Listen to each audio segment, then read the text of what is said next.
है लंपट मूर्ख। लंपट मूर्ख के नाम से विख्यात शासक कौन था? आइए देखते हैं। चलिए आप लोग कमेंट करके बताएंगे अब लंपट मूर्ख कौन था जी। अब देखेंगे आप लोग तो बहादुर हैं, ठीक है, यानी लंपट मूर्ख के नाम से कौन विख्यात था? फर्रुखसियर, जहांदार शाह, मोहम्मद शाह, अहमद शाह। देखते हैं कितने लोग सही करते हैं, ठीक है। तो हम लोगों ने देखा जहांदार शाह, यानी जितने लोगों ने बी विकल्प चुना है बिल्कुल सही चुना है। बहुत बढ़िया, आगे चलते हैं। लंपट मूर्ख जहांदार शाह। आगे चलते हैं, अगला प्रश्न कह रहा है कि लाल कुंवर नामक वेश्या से प्रेम करने वाला शासक का सही विकल्प चुने। यानी लाल कुंवर के नाम से बात करेंगे तो लाल कुंवर के से वेश्या से कौन प्रेम करता था, यानी लाल कुंवर से कौन, ठीक है, कौन ज्यादा प्रभावित था? बहादुर शाह, जहांदार शाह, अहमद शाह, इनमें से कोई नहीं। चलिए सही विकल्प आप लोग चुनेंगे। सही विकल्प हो जाएगा आपका भी। जितने लोग बी विकल्प को चुने बहुत बढ़िया, बहुत बढ़िया। लाल कुंवर यानी आप देख लिए जहांदार शाह। अगला प्रश्न देखते हैं, चला आइए। फर्रुखसियर को किस नाम से विख्यात था? घृणित कायर, लंपट मूर्ख, लाल कुंवर, किंग मेकर। अब देखिए फर्रुखसियर, चलिए देखते हैं, बहुत ही शानदार प्रश्न है, ठीक है। अब देखेंगे फर्रुखसियर की बात करेंगे कि फर्रुखसियर को किस नाम, जो फर्रुखसियर है किस नाम से विख्यात है। चलिए, यानी फर्रुखसियर को किस नाम से जाना जाता है? चला, घृणित कायर, लंपट मूर्ख, लाल कुंवर, किंग मेकर। तो सही विकल्प हो जाएगा ये, यानी जितने लोग विकल्प ए को चुने हैं बिल्कुल सही है। और अगला प्रश्न देखेंगे, चला आइए देखते हैं। निम्न में से किस शासक को रंगीला बादशाह के उपनाम से जाना जाता है? रंगीला बादशाह, चलिए रंगीला बादशाह की बात करेंगे, किसको कहा जाता है? आइए देखते हैं। चलिए सभी लोग, ठीक है, चलिए रंगीला बादशाह के, ठीक है, उपनाम से विख्यात कौन है? बहादुर शाह, मोहम्मद शाह, जहांदार शाह, जहांगीर। चलिए देखते हैं, ठीक है, रंगीला बादशाह। चलिए सही विकल्प चुने, काफी लोग का सही आया, यानी विकल्प आपका बी सही हो जाएगा। आप लोग खुद को जज करेंगे कि हमने क्या सही बनाया है क्या गलत। जो गलत होगा उसको नोट करेंगे, याद करेंगे, यही बेहतर तरीका है। यानी रंगीला बादशाह कौन है? मोहम्मद शाह है। कौन? मोहम्मद शाह। अगला प्रश्न, अगला पॉइंट कह रहे कि भारत पर नादिर शाह का आक्रमण किसके शासनकाल में हुआ था? अब देखेंगे नादिर शाह का आक्रमण, यानी नादिर शाह किस का आक्रमण की बात करेंगे, ठीक है। यहां देखेंगे कि भारत पर नादिर शाह का आक्रमण किसके समय में हुआ? जल्दी जल्दी कमेंट करके बताएंगे, ठीक है। चलिए चला, बहुत बढ़िया, बहुत बढ़िया, बहुत बढ़िया, वेरी गुड, वेरी गुड। सही विकल्प आपका हो जाएगा मोहम्मद शाह। क्या हो जाएगा? मोहम्मद शाह। क्या हो जाएगा? चला, मोहम्मद शाह। चलिए नेक्स्ट क्वेश्चन आएंगे। सैयद बंधुओं की हत्या किसके शासनकाल में हुआ? बहादुर शाह, मोहम्मद शाह, अहमद शाह और अकबर द्वितीय।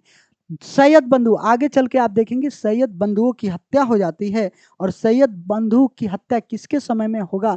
तो मोहम्मद शाह के शासनकाल में होगा। क्यों हो जाएगा? कि सैयद बंधु राजशाही में ज्यादा हस्तक्षेप करने लगेंगे, और जब ज्यादा हस्तक्षेप होगा तो लोगों के अंदर खुश क्या होगा? कुंठा होगा, उससे जलस होगी। और आगे चलकर आप देखेंगे कि मोहम्मद शाह की बात करेंगे, सैयद बंधु की हत्या, ठीक है, किसके शासनकाल में हुआ? तो मोहम्मद शाह के शासनकाल में हो गया, ठीक है। चलिए अगला पॉइंट अब देखेंगे, तख्ते ताउस, ठीक है, और फिर मयूर सिंहासन पर बैठने वाला अंतिम शासक कौन होगा?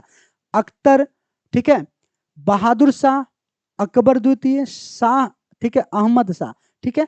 तो चलिए, ठीक है, रोशन अख्तर, ठीक है, रोशन अख्तर। तो अब यहां देखेंगे, चलिए काफी लोग का अलग अलग प्रश्न आ रहा है, ठीक है, लेकिन यहां सही विकल्प आपका होगा ए।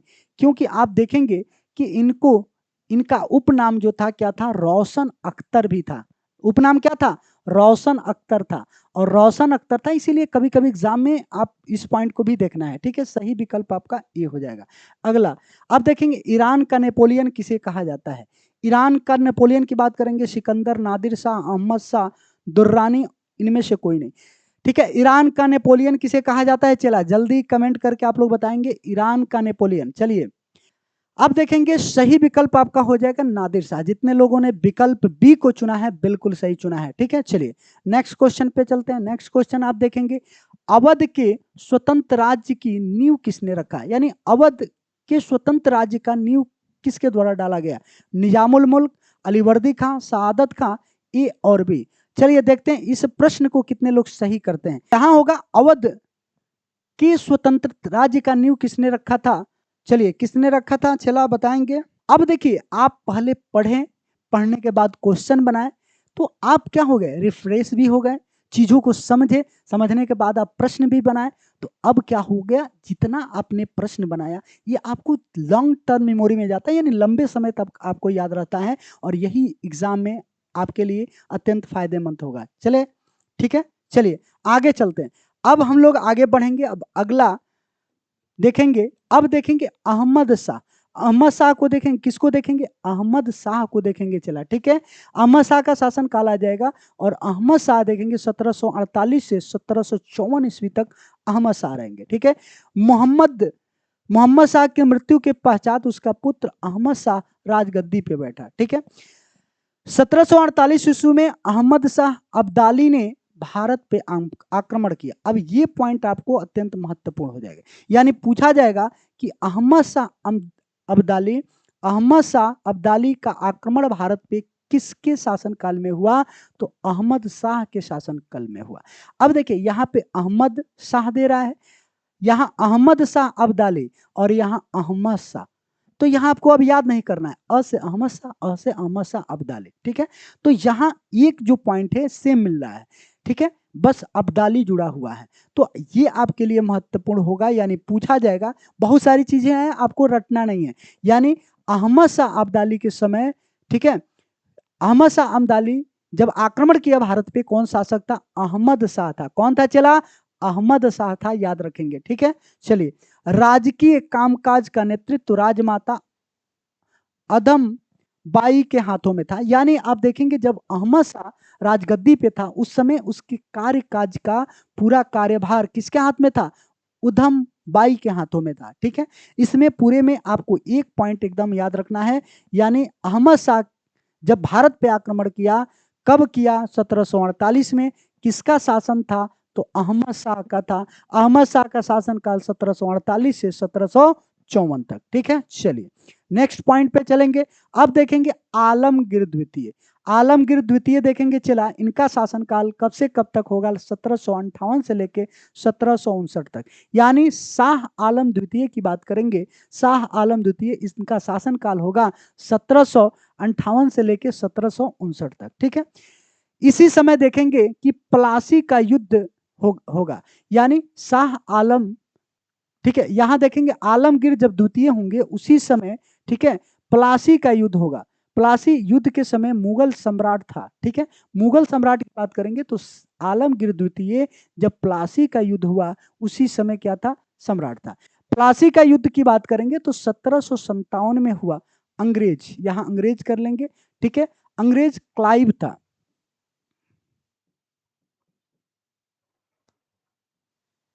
ठीक है, अंग्रेज कौन था? क्लाइव था, याद रखेंगे। ठीक है, ठीक है, तो अंग्रेज, यहां अंग्रेज की तरफ से नेतृत्व कौन किया? क्लाइव किया और वाटसन। ठीक है, और फिर आप देखेंगे इधर से कौन किया था? सिराजुद्दौला, बंगाल का नवाब था। कौन था? सिराजुद्दौला, बंगाल का नवाब। ठीक है, तो बंगाल का जो था सिराजुद्दौला था। ठीक है, तो प्लासी का युद्ध पूछा जाएगा आपके एग्जाम में कि प्लासी का युद्ध कब हुआ था? तो प्लासी का युद्ध 1757 में हुआ। प्लासी के युद्ध में अंग्रेजों के तरफ से नेतृत्व कौन कर रहा था? तो क्लाइव कर रहा था, और ये पूछा जाता है अंग्रेज प्लासी के युद्ध में अंग्रेजों के तरफ से नेतृत्व करने वाला कौन था? लॉर्ड क्लाइव था। ये पूछा जाता है एग्जाम में, दोनों पॉइंट को आपको याद रखना है। चला ठीक है, चलिए बहुत बढ़िया। दिक्कत किसी को समझने में, अगर किसी को कोई दिक्कत होगा तो आप बता 2 टाइप करेंगे, और सबको क्लियर समझ में आ रहा है तो 1 टाइप करेंगे। चलिए देखते हैं, ताकि हमें भी समझ में आए कि आप समझ पा रहे हैं कि नहीं। अगर आप नहीं समझ पा रहे हैं तो और ही आसान तरीके से पढ़ाएंगे। ठीक है, चलिए आपको समझ में अच्छा आ रहा है। चलिए आगे चलते हैं, अगला पॉइंट देखेंगे। कह रहा है कि शाह आलम द्वितीय, शाह आलम द्वितीय के समय में ही ये देखेंगे। शाह आलम द्वितीय 1759 से 1806 तक, उपनाम अली गौहर। ठीक है, अली गौहर, इसके शासन काल में पानीपत का तृतीय युद्ध हुआ, और कब हुआ? 1761 में। आपके एग्जाम के लिए अत्यंत महत्वपूर्ण होगा, एकदम याद रखेंगे। पानीपत का तृतीय युद्ध, यानी पानीपत का जो तृतीय युद्ध था ये कब हुआ था? 1761 ईस्वी में।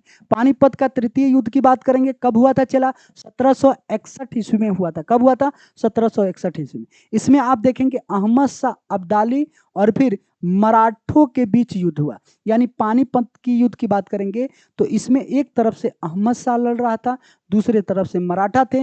मराठा में बालाजी बाजीराव थे, लेकिन यहाँ अहमद शाह अब्दाली विजय हो जाता है और मराठों की हार हो जाती है। मराठों का क्या हो जाता है? हार हो जाता है। तो पूछा जाएगा कि पानीपत का तृतीय युद्ध कब हुआ? 1761 में।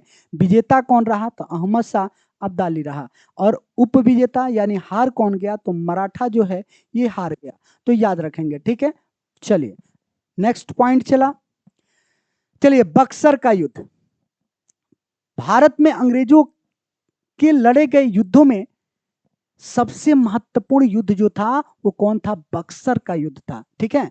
चलिए यहां देखेंगे कि बक्सर का युद्ध 1764 में, और ये डायरेक्ट पूछ लिया जाएगा आपसे क्योंकि बिहार में हुआ था बक्सर नामक स्थान पे, ठीक है। और बक्सर प्राचीन काल से ही बहुत ही महत्वपूर्ण स्थान है। बक्सर की बात करेंगे तो बक्सर में आप रामायण काल में जाएंगे तो यहीं आप देखेंगे कि बक्सर ताड़का वध और रामायण से क्या है? जुड़ा हुआ है। और आगे चलकर 1764 में बक्सर का भी युद्ध होता है और यहां आप देखेंगे कि अंग्रेज की तरफ से हेक्टर मुनरो रहता है।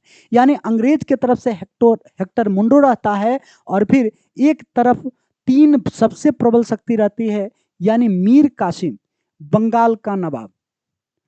बंगाल का नवाब यहाँ का जुड़ गया है, ठीक है। तो बंगाल का नवाब, शाह आलम द्वितीय यानी मुगल सम्राट, और सुजाऊ दौला यानी अवध का नवाब, ये तीनों मिलकर क्या किए? एक ही साथ आक्रमण किए। किस पे? ये तीनों मिलकर क्या किए? आक्रमण किए। किस पे? अंग्रेजों पे। कहा? अंग्रेजों पे क्या किए? आक्रमण किए। और अंग्रेज की तरफ से कौन था? हेक्टर मुनरो था। कौन था चला? Hector Munro. कौन था? हेक्टर मुनरो था। कौन चला था? मुनरो, ठीक है। तो यहां आपको देखना होगा, पूछा जाता है कि बक्सर का युद्ध कब हुआ था? 1764 में हुआ। दो शक्तियां लड़ रही थी, एक तरफ से अंग्रेज था। अंग्रेज का नेतृत्व किसने किया? तो हेक्टर मुनरो ने कर रहा था। लेकिन भारत में आप देखेंगे कि तीन बड़ी बड़ी शक्तियां, यानी बंगाल का नवाब मीर कासिम, मुगल सम्राट शाह आलम द्वितीय, अवध नवाब की बात करेंगे तो सुजाऊ दौला, और तीनों मिलकर लड़े और फिर ये क्या हो जाते हैं? तीनों शक्ति हार जाती है और अंग्रेज क्या हो जाते हैं? विजेता हो जाते हैं। विजेता। और यहीं से क्या होता है कि अंग्रेजों का वास्तविक स्थापना, यानी अंग्रेजी साम्राज्य का, ठीक है, अंग्रेजी साम्राज्य का, ठीक है, मजबूत स्थापना, यानी यहीं से अंग्रेजी साम्राज्य की स्थापना, ठीक है, मानी जाती है। क्यों मानी जाती है? कि यहाँ शाह आलम द्वितीय भी पराजित हो जाते हैं, ठीक है। तो आपको से प्रश्न पूछा जाएगा कि बक्सर के युद्ध में अंग्रेजों की तरफ से किसने नेतृत्व किया? Hector Munro. तो इस पॉइंट को आपको याद रखना है। यहाँ पे आप देखेंगे ये भी महत्वपूर्ण है। क्या है? वेरी वेरी इंपॉर्टेंट है।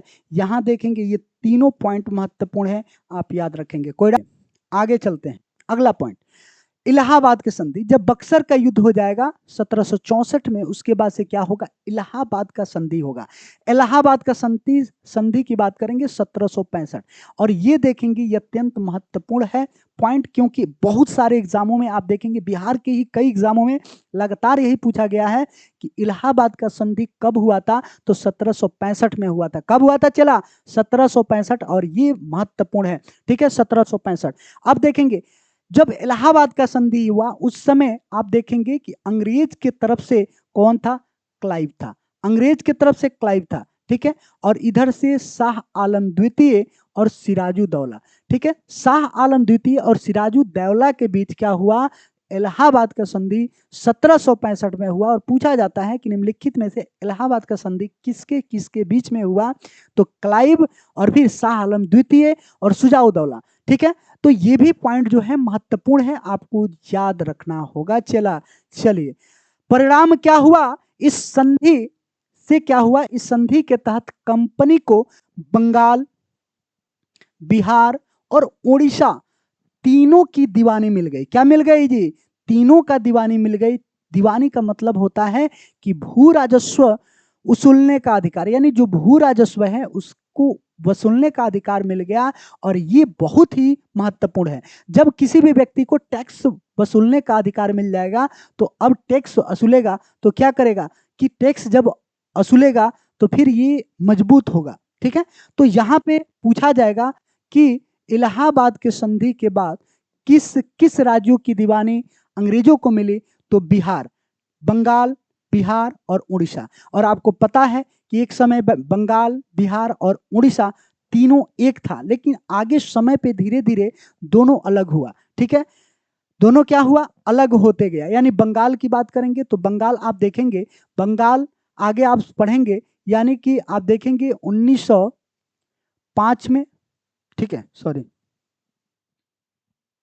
चलिए यहां आप देखेंगे, ठीक है, कि बंगाल की बात करेंगे, बंगाल, बिहार और उड़ीसा कभी एक ही हिस्सा हुआ करता था, लेकिन धीरे धीरे समय के साथ इसमें परिवर्तन हुआ और आज वर्तमान में अलग अलग राज्य के रूप में है। ठीक है, तो इलाहाबाद के संधि के तहत क्या हुआ कि कंपनी को बंगाल, बिहार और उड़ीसा की क्या मिल गई?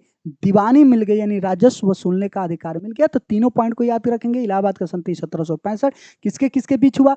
तो ठीक है, क्लाइव और फिर आप देखेंगे शाह आलम द्वितीय, शुजाउद्दौला के बीच हुआ। ठीक है, और इसी संधि से क्या हुआ कि अंग्रेजों को अधिकार मिल गया, बंगाल, बिहार और उड़ीसा का दीवानी मिल गया, राजस्व वसूलने का अधिकार मिल गया। चलिए आगे चलते हैं। अंग्रेजों का दिल्ली पर कब्जा। अंग्रेज अब क्या करेंगे कि जब राजस्व वसूलने का अधिकार मिल जाएगा तो आप देखेंगे कि जो ये स्थिति था, यानी ये आप देखेंगे कि जब यहाँ पे स्थिति की बात करेंगे तो यहाँ पे गंगा नदी, यानी आप देखेंगे कि गंगा नदी यहाँ से निकलती हैं, ठीक है, उत्तराखंड से। और ये जो क्षेत्र था उपजाऊ क्षेत्र था, ये जो क्षेत्र था गंगा, ठीक है, गंगा का जो क्षेत्र था ये अत्यंत उपजाऊ था। और यहीं पे आप देखेंगे कि यहाँ पे, ठीक है, कि सबसे ज्यादा, और उस समय सबसे ज्यादा टैक्स किससे आता था? एग्रीकल्चर से, कृषि से आता था। ठीक है, चलिए यहां देखेंगे कि अंग्रेजों का बाद में चल के दिल्ली पे कब्जा हो जाता है। और ये कब्जा कब होता है? अंग्रेजों का कब्जा की बात करेंगे तो अंग्रेज 1803 में दिल्ली पे कब्जा कर लेते हैं। और ये भी पूछा जाता है कि निम्नलिखित में से प्रथम बार अंग्रेजों ने दिल्ली पे कब कब्जा किया था? तो 1803 में। यानी आप देखेंगे मुगल सम्राट शाह आलम द्वितीय अंग्रेजों का पेंशनर बन गया। यानी जब दिल्ली पे अंग्रेजों का क्या हो जाएगा, दिल्ली पे अंग्रेज जब कब्जा कर लेंगे तो जो शाह आलम द्वितीय होंगे ये अब अंग्रेजों का पेंशनर बन जाएंगे। और फिर 1806 में शाह आलम का हत्या हो जाएगा। ठीक है, शाह आलम द्वितीय की बात करेंगे, हत्या हो जाएगा। ठीक है, चलिए अब देखेंगे, आएंगे अकबर द्वितीय। कौन होंगे चला? अकबर द्वितीय शासन में आएंगे। 1806 से 1837 तक इनका शासनकाल रहेगा। यानी अकबर द्वितीय की बात करेंगे, इनका शासनकाल की बात करेंगे। ठीक है, ठीक है, तो यहां अकबर द्वितीय 1806 से 1837 का इनका शासनकाल होगा। और इसी में देखेंगे, ठीक है, अकबर द्वितीय अत्यंत महत्वपूर्ण होंगे। यहाँ पे हम लोग देखेंगे अंग्रेजों के संरक्षण में बनने वाला पहला बादशाह। ठीक है, तो अब एग्जाम में आपसे पूछा जाएगा कि भारत के उत्तरवर्ती मुगल शासकों में कौन ऐसा शासक था जो अंग्रेजों के संरक्षण में बनने वाला पहला बादशाह था? तो अंग्रेजों के शासनकाल में बनने वाला पहला बादशाह था, वो कौन था? अकबर द्वितीय था। और ये पूछा जा सकता है, ध्यान रखेंगे। ठीक है, चलिए अकबर द्वितीय ने राजा राम मोहन राय को राजा की उपाधि दी। यानी आप देखेंगे अकबर द्वितीय, ये कई बार एग्जामों में पूछा गया है, महत्वपूर्ण है। यानी किसने राजा राम मोहन राय की बात करेंगे तो राजा राम मोहन राय, ठीक है, राजा राम मोहन राय की बात करेंगे तो इन्होंने ब्रह्म समाज की स्थापना किया था, राजा राम मोहन राय। लेकिन इन्हीं को अकबर द्वितीय क्या करेगा कि राजा की उपाधि देगा। और राजा की उपाधि देकर और फिर इनको पेंशन बढ़ाने के लिए कहा, इंग्लैंड भेज देगा। आगे देखते हैं हम लोग। तो प्रश्न पूछा जाता है कि निम्नलिखित में से राजा राम मोहन राय को राजा की उपाधि किसने दिया था? तो यही अकबर द्वितीय था। कौन था? अकबर द्वितीय था। और आप देख लेंगे बहुत सारे एग्जामों में पूछा गया है, इसलिए जब भी जाएं इस पॉइंट को रिवीजन करके जाएं। ठीक है, राजा राम मोहन राय मुगल सम्राट की पेंशन, ठीक है, के बारे में पेंशन हेतु, यहां पेंशन हेतु इंग्लैंड गए। कहां गए? इंग्लैंड। ठीक है, जहां ब्रिस्टल में इनकी मृत्यु हो गई। ठीक है, तो पूछा जाता है कि राजा राम मोहन राय की समाधि कहां है? तो ब्रिस्टल में है, और ये पॉइंट याद रखेंगे। ठीक है, यानी आप देखेंगे कि जो राजा राम मोहन राय है, क्यों ब्रिस्टल में है? कि राजा राम मोहन राय की बात करेंगे कि इनको राजा की उपाधि अकबर द्वितीय देता है और फिर अपना पेंशन बढ़ाने के लिए इंग्लैंड भेजता है। और राजा राम मोहन राय की बात करेंगे तो ये भारत से सीधे कहाँ जाते हैं? इंग्लैंड चले जाते हैं। ठीक है, यहाँ जाते हैं इंग्लैंड, और यहीं पे पेंशन के लिए क्या करते हैं? बात करते हैं। लेकिन यहीं पे खबर आता है कि इनकी मृत्यु हो गया। कहाँ? मृत्यु। और फिर इनका आप देखेंगे कि समाधि कहाँ है? ब्रिस्टल में है। कहाँ है? ब्रिस्टल में। ब्रिस्टल में समाधि है। तो पूछा जाता है निम्नलिखित में से राजा राम मोहन राय का समाधि स्थल कहाँ है? तो ब्रिस्टल इंग्लैंड में है। ठीक है, तो इस पॉइंट को भी याद रखेंगे। ठीक है, अकबर द्वितीय के शासनकाल की बात करेंगे। 1835 में मुगलों के सिक्के बंद कर दिए गए, यानी अंग्रेज अब मजबूत हो गए। जब अंग्रेज मजबूत होंगे तो क्या करेंगे? उनके पास पावर आएगा, और पावर आएगा तो अब क्या करेंगे कि जो अकबर द्वितीय होंगे उसी समय जो मुगलों का सिक्का चलता था उसको बंद कर दिया जाएगा। ठीक है, इसकी बादशाहत लाल किले तक सीमित थी और वास्तविक सत्ता अंग्रेजों के हाथ में आ गई। तो पूछा जाएगा कि अंग्रेजों के हाथों में वास्तविक सत्ता किस उत्तरवर्ती मुगल काल के समय में आया? तो ये अकबर द्वितीय होंगे। ये पॉइंट याद रखेंगे। ठीक है, चला आइए देखते हैं। बहुत बढ़िया। चलिए, अब यहां आपको 3 पॉइंट थोड़ा सा क्विक रिवीजन हम करा देते हैं। यानी अकबर द्वितीय की बात करेंगे तो ये अंग्रेजों के संरक्षण में बनने वाला पहला बादशाह था। अकबर द्वितीय राजा राम मोहन को राजा की उपाधि दिया। ठीक है, इन्हीं के पेंशन बढ़ाने के लिए राजा राम मोहन राय कहाँ गए? इंग्लैंड गए, लेकिन उनकी मृत्यु हो जाती है। कहाँ? इंग्लैंड में हो जाती है, ब्रिस्टल में। ठीक है, तो इस पॉइंट को, तीनों पॉइंट को याद रखेंगे, आगे बढ़ेंगे। अब देखेंगे, अब सभी लोग तैयार हो जाएं। अब सभी लोग, आप लोग क्या होंगे? तैयार हो जाएंगे। चलिए देखते हैं, और कमेंट भी आप लोग करते रहेंगे। सभी लोग तैयार हो जाएं। चलिए, अब इस प्रश्न का सही विकल्प आप लोग देंगे। ऋषि ब्लॉग, अमित पाठक, के कुमार, दीपक कुमार। ठीक है, बहुत बढ़िया। चलिए, अब आप लोग तैयार हो जाएं, और आपने जितना समझा है उस प्रश्न का सही उत्तर दे पाते हैं कि नहीं, खुद को क्या करना है? जज करना है, खुद को सर्च करना है। और जो गलत होगा, जो आप गलत जवाब देंगे, उसको नोट कर लेना है कि ये प्रश्न गलत हो गया मेरा, और उस पर जाके थोड़ा सा लास्ट में रिवीजन कर लेंगे। और जब आप रिवीजन करेंगे तो हमेशा के लिए वो आपका हो जाएगा। ठीक है, चलिए, कह रहा है कि अहमद शाह अब्दाली का आक्रमण किस मुगल शासक के समय में हुआ था? तो जब अहमद शाह अब्दाली की बात करेंगे तो अहमद शाह अब्दाली की बात करेंगे। ठीक है, चलिए, ठीक है, अहमद शाह अब्दाली का आक्रमण किस मुगल बादशाह, ठीक है, मुगल शासक के समय हुआ? तो अभी हम लोगों ने समझे कि अ से अहमद शाह और अ से अहमद शाह अब्दाली, तो दोनों अब देखेंगे मोहम्मद शाह होगा? नहीं होगा। अहमद शाह, अकबर, आलमगीर, तो अकबर द्वितीय भी नहीं होगा, आलमगीर भी नहीं होगा, तो सही विकल्प होगा अहमद शाह। यानी अहमद शाह अब्दाली का आक्रमण किस मुगल बादशाह के समय में हुआ था? तो अहमद शाह के समय में हुआ था। और जितने लोगों का विकल्प क्या है कि बी सही है, बिल्कुल सही है। चलिए, बहुत बढ़िया। गुड़िया कुमारी, ठीक है, अनीता, ऋषि ब्लॉग थोड़ा सा सुधार करेंगे, अमित पाठक। चलिए, बहुत बढ़िया, वेरी गुड। आगे चलते हैं, अगला प्रश्न।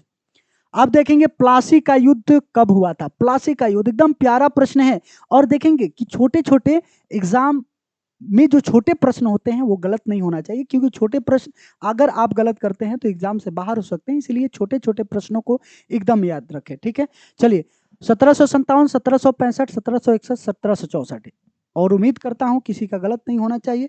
चलिए देखते हैं। चलिए, बहुत बढ़िया। चलिए, काफी लोग का सही जा रहा है, यानी सही विकल्प आपका होगा 1757। 1757 आपका क्या होगा, सही हो जाएगा। चलिए अगला प्रश्न, ठीक है। प्लासी के युद्ध के समय मुगल सम्राट कौन था? यानी जब प्लासी का युद्ध हुआ उस समय मुगल जो सम्राट था कौन था? मुगल सम्राट की बात करेंगे, कौन था? ठीक है, आलमगीर द्वितीय, आलमगीर प्रथम, आलमगीर तृतीय और शाह आलम द्वितीय। एकदम प्यारा प्रश्न है, चलिए देखते हैं कितने लोग सही करते हैं। ठीक है, चलिए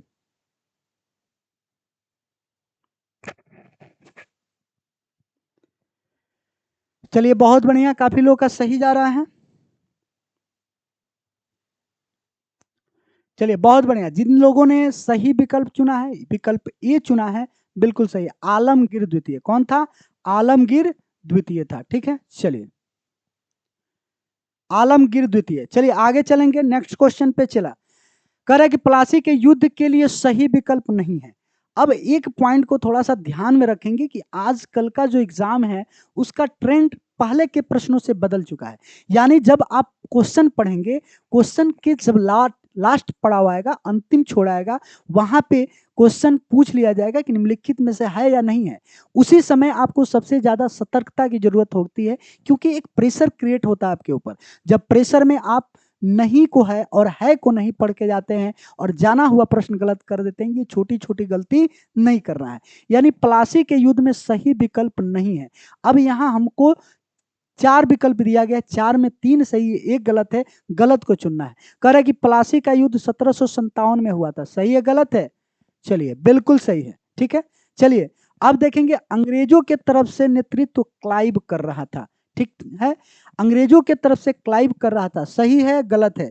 ठीक है, चलिए अब देखेंगे, अंग्रेजों के तरफ से नेतृत्व हेक्टर मुनरो कर रहा था। यह युद्ध बंगाल के नवाब सिराजुद्दौला और ब्रिटिश ईस्ट इंडिया कंपनी के बीच हुआ। ठीक है, अब देखिए यहां क्या क्या सही है। तो अब देखेंगे कि यहां जो युद्ध है बंगाल के नवाब सिराजुद्दौला और फिर ब्रिटिश ईस्ट इंडिया कंपनी के बीच हुआ था, ये पॉइंट सही है। अब देखेंगे जो प्लासी का युद्ध था, उस समय प्लासी के युद्ध में नेतृत्व किसने किया था? लॉर्ड क्लाइव ने किया था। जबकि हेक्टर मुनरो की बात करेंगे तो हेक्टर मुनरो की चला बात करेंगे तो हेक्टर मुनरो जो है ये नेतृत्व किसमें किया था? बक्सर में। ठीक है, इसलिए ये पॉइंट गलत हो जाएगा, ये जो पॉइंट है गलत हो जाएगा। यानी कि अब कह रहा है कि प्लासी के युद्ध के लिए सही विकल्प नहीं है। तो सही विकल्प कौन नहीं है चला? तो अब देखेंगे आपका विकल्प सी सही नहीं है। और जितने बच्चों ने, छात्रों ने विकल्प सी को चुना है, बिल्कुल सही चुना है। ये आपके प्रेजेंट ऑफ माइंड को क्या करता है? सर्च करता है और आपको एक टफनेस, एक लेवल देता है। चलिए बहुत बढ़िया, काफी लोग का सही है, गलत भी है। ठीक है, हाँ सी गलत है। ठीक है, और सी गलत है, और यहां कह रहा है कि प्लासी के युद्ध के लिए सही विकल्प नहीं है। यानी प्लासी के युद्ध के लिए सही नहीं है। तो क्योंकि हेक्टर मुनरो बक्सर का नेतृत्व किया था, जो बक्सर का युद्ध हुआ था उसमें क्या किया था? नेतृत्व किया था। ठीक है, चलिए बहुत बढ़िया, के कर दिए सब्सक्राइब। चलिए बहुत बढ़िया, वेरी गुड।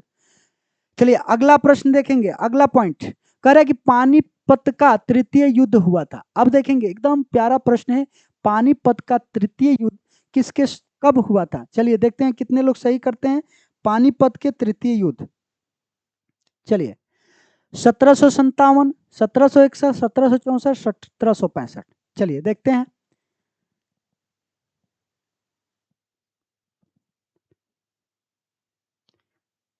अमित पाठक सर, ये वाला मेरा गलत हो गया, कोई बात नहीं।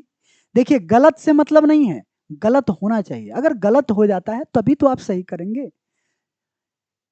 जब आपको ठोकर लगता है तभी तो आप चलना सीखते हैं। छोटा बच्चा चलना सीखता है और गिरता है, बार बार गिरता है और फिर एक दिन दौड़ता है। उसी प्रकार अगर गलती होता है तो उदास नहीं होना है, क्या करना है कि उस पर काम करना है कि फिर गलत ना हो। ठीक है, पानीपत का तृतीय युद्ध की बात करेंगे। ठीक है, तो कब हुआ था? अगर 1757 की बात करेंगे तो ये यहाँ प्लासी का युद्ध हुआ। 1761 की बात करेंगे तो पानीपत युद्ध, पानीपत का तृतीय युद्ध। ठीक है, 64 की बात करेंगे तो बक्सर, बक्सर का युद्ध, और 1765 बात करेंगे इलाहाबाद का संधि।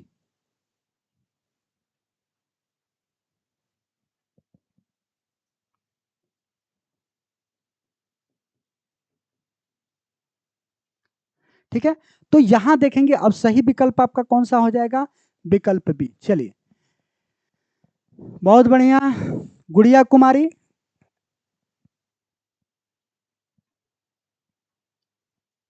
हेलो हेलो, चलिए अगला प्रश्न चला, कह रहा है कि बक्सर के युद्ध में ईस्ट इंडिया कंपनी के तरफ से नेतृत्व प्रदान किया था।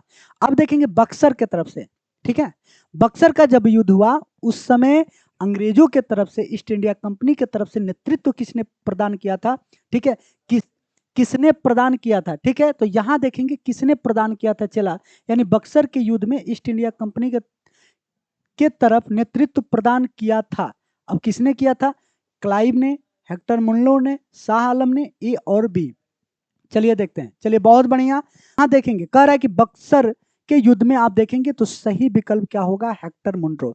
यहां देखेंगे तो ये क्लाइव किस में था, पानीपत के युद्ध में। चलिए आगे चलेंगे, कह रहा है कि निम्नलिखित में इलाहाबाद की संधि कब हुआ था, ठीक है,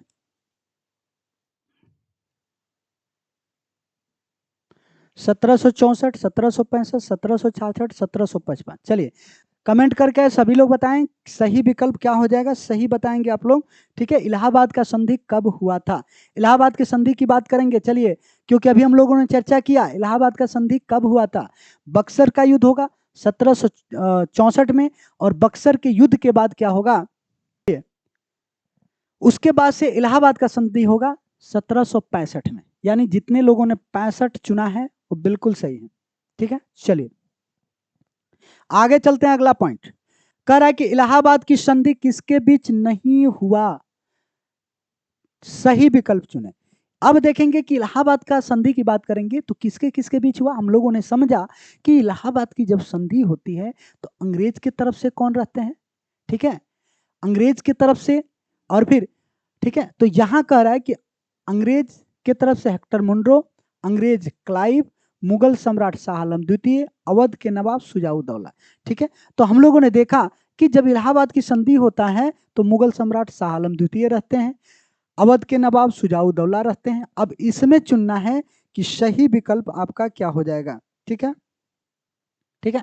तो बक्सर के युद्ध के बाद आप देखेंगे इलाहाबाद का संधि होगा, तो यहां कौन रहेगा, इलाहाबाद के संधि में अंग्रेज की तरफ से कौन रहेगा जी, क्लाइव रहेगा, हेक्टर मुनरो नहीं रहेगा। इस प्रकार का रहा है इलाहाबाद के संधि किसके बीच नहीं हुआ, सही विकल्प का चुने तो सही विकल्प आपका ए हो जाएगा। और जितने लोग विकल्प ए को चुने हैं बिल्कुल सही होगा, जितने लोग विकल्प ए चुने हैं बिल्कुल सही है। चला आगे चलते हैं, अगला पॉइंट देखेंगे, कह रहा है कि इलाहाबाद संधि के परिणाम स्वरूप ईस्ट इंडिया कंपनी को दीवानी मिला, सही विकल्प चयन करें। यानी कि जब आप देखेंगे कि इलाहाबाद की संधि होती है, इलाहाबाद की संधि, तो इलाहाबाद की संधि के बाद ईस्ट इंडिया कंपनी को दीवानी मिलती है। अभी हम लोगों ने समझा ईस्ट इंडिया कंपनी को दीवानी कहाँ कहाँ का मिली, ठीक है। चलिए पहले आप लोग क्या करेंगे, जवाब देंगे, केवल बिहार, केवल बंगाल को मिला, केवल बंगाल को। अब देखेंगे कह रहा है कि दीवानी मिला, विकल्प सही विकल्प चयन करें, तो यहां उपयुक्त विकल्प क्या होगा, सी होगा। यानी कि आप देखेंगे ईस्ट इंडिया कंपनी की बात करेंगे, इलाहाबाद की संधि होगा तो उस समय बंगाल क्षेत्रों का क्या होगा, दीवानी मिल जाएगा, और अंग्रेज तीनों तरफ क्या करेंगे कि राजस्व वसूलने का काम करेंगे। इस प्रकार सही विकल्प सी होगा, और जितने लोगों ने सी विकल्प सही किया है, ठीक है, सही विकल्प किया है वो सबका सही है, ठीक है। चलिए आगे चलते हैं, अगला प्रश्न कह रहा है कि अंग्रेजों ने सर्वप्रथम दिल्ली पे कब्जा किया, 1800 में, 1803 में, 1806, 1765। चलिए सही विकल्प आप लोग बताएंगे, चलिए आइए, चलिए देखते हैं सही विकल्प आपका कौन सा हो जाएगा। चला 1803। हम लोगों ने देखा कि अंग्रेजों ने क्या किया कि दिल्ली पे कब्जा किया, और कब कब्जा किया, चला 1803 में। चूंकि हम लोग पूरा डिटेल्स देख चुके हैं तो आगे बढ़ेंगे। अंग्रेजों के संरक्षण में बनने वाला पहला बादशाह कौन था? अकबर प्रथम, अकबर द्वितीय, बहादुर शाह द्वितीय, शाह आलम द्वितीय। ठीक है, तो अंग्रेजों के संरक्षण में बनने वाला पहला बादशाह कौन था? चलिए जल्दी कमेंट करके बताएंगे सही विकल्प क्या होगा। देखते हैं कितने लोग सही करते हैं। ठीक है, यानी अकबर द्वितीय जो था ये अंग्रेजों के संरक्षण में बनने वाला पहला बादशाह था। क्या था? पहला बादशाह था। ठीक है, चलिए आगे चलेंगे। कह रहा है कि राजा राम मोहन राय को राजा की उपाधि किस उपाधि प्रदान किया था? यानी राजा को की उपाधि किसने प्रदान किया था? अकबर प्रथम, आलमगीर द्वितीय, ठीक है, अकबर द्वितीय, अकबर तृतीय। चलिए जल्दी जल्दी कमेंट करके बताएंगे सही विकल्प क्या होगा। चला आइए देखते हैं। चलिए, यानी राजा राम मोहन, हम लोगों ने समझा कि राजा राम मोहन राय को राजा की उपाधि देते हैं अकबर द्वितीय। कौन देते हैं? चला अब देखें, अकबर प्रथम नहीं, शाह आलमगीर द्वितीय नहीं, अकबर द्वितीय सही होगा, अकबर तृतीय नहीं होगा, विकल्प सी आपका सही होगा। यानी आप देखेंगे विकल्प सी, और जितने लोगों ने विकल्प सी सही किया है एकदम सही है, और जिन लोगों का गलत होगा निराश नहीं होना है। आपको क्या करना है कि क्यों गलत हो रहा है, कि जो मैं तुरंत पढ़ रहा हूं और तुरंत क्वेश्चन गलत हो रहे हैं, तो कहीं ना कहीं थोड़ा कंसंट्रेशन की कमी है, और जो कमी है उसको सुधार कैसे होगा? तो रिवीजन से। आपको क्या करना होगा? रिवीजन करना होगा। चला क्या करना होगा? रिवीजन करना होगा। चलिए ठीक है, आगे चलते हैं। अगला प्रश्न कह रहा है कि राजा राम मोहन राय मुगल सम्राट अकबर द्वितीय की पेंशन वृद्धि हेतु किस यूरोपीय देश में यात्रा किया? यानी किस यूरोपीय देश में यात्रा किया? तो आप देखेंगे कि राजा राम मोहन राय क्या करते हैं कि अंग्रेजों के पेंशन के लिए क्या करते हैं कि यहां से चलते हैं और फिर, ठीक है, कहाँ जाते हैं? सीधे ये पहुंच जाते हैं इंग्लैंड यानी ब्रिटेन। ठीक है, और यहीं ब्रिस्टल में इनका मृत्यु हो जाता है।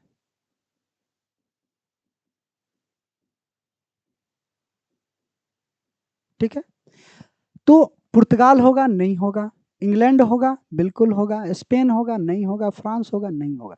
यानी सही विकल्प आपका कौन सा होगा? चला कौन सा हो जाएगा? सही विकल्प आपका हो जाएगा बी। ठीक है, चलिए जितने लोगों ने बी विकल्प को चुना है बहुत अच्छा है। आगे चलते हैं। राजा राम मोहन राय की समाधि किस देश में है? ठीक है, भारत, इंग्लैंड, पुर्तगाल, अफ्रीका। चलिए आप बताइए। चलिए जल्दी जल्दी आप लोग कमेंट करके बताएंगे, तब तक ले हिस्ट्री में मैप बना देता हूं मैं। ठीक है, चलिए भारत में नहीं हुआ था, इंग्लैंड में हुआ था। कहां हुआ था? इंग्लैंड। क्योंकि इंग्लैंड गए थे। इंग्लैंड गए थे किसके लिए?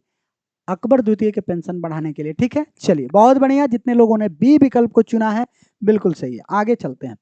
अब देखेंगे बहादुर शाह द्वितीय। अब कौन आएंगे? बहादुर शाह द्वितीय आएंगे। कौन होंगे? चला बहादुर शाह द्वितीय होंगे। यानी 1835 से लेकर 1851 तक बहादुर शाह द्वितीय होंगे। ये अंतिम मुगल बादशाह होंगे। यानी ये प्रश्न आपके लिए महत्वपूर्ण हो जाएगा, पूछा जाएगा कि भारत का अंतिम मुगल सम्राट कौन सा था? कौन होगा? तो बहादुर शाह द्वितीय। कौन होंगे? ठीक है, बहादुर शाह द्वितीय भारत का आप देखेंगे अंतिम मुगल बादशाह। इनका उपनाम जफर था। क्या था? उपनाम भी पूछा जाता है, इसलिए भी महत्वपूर्ण होगा, यानी वेरी वेरी इंपॉर्टेंट होगा। यानी उपनाम जफर के नाम से, यानी मुगल बादशाह। ठीक है, मुगल बादशाह बहादुर शाह द्वितीय को बात करेंगे तो किस नाम से जाना जाता है? जफर उपनाम से भी जाना जाता है, क्योंकि जफर नाम से शायरी लिखते थे। ठीक है, ये अंतिम मुगल बादशाह थे। ठीक है, आइए देखते हैं।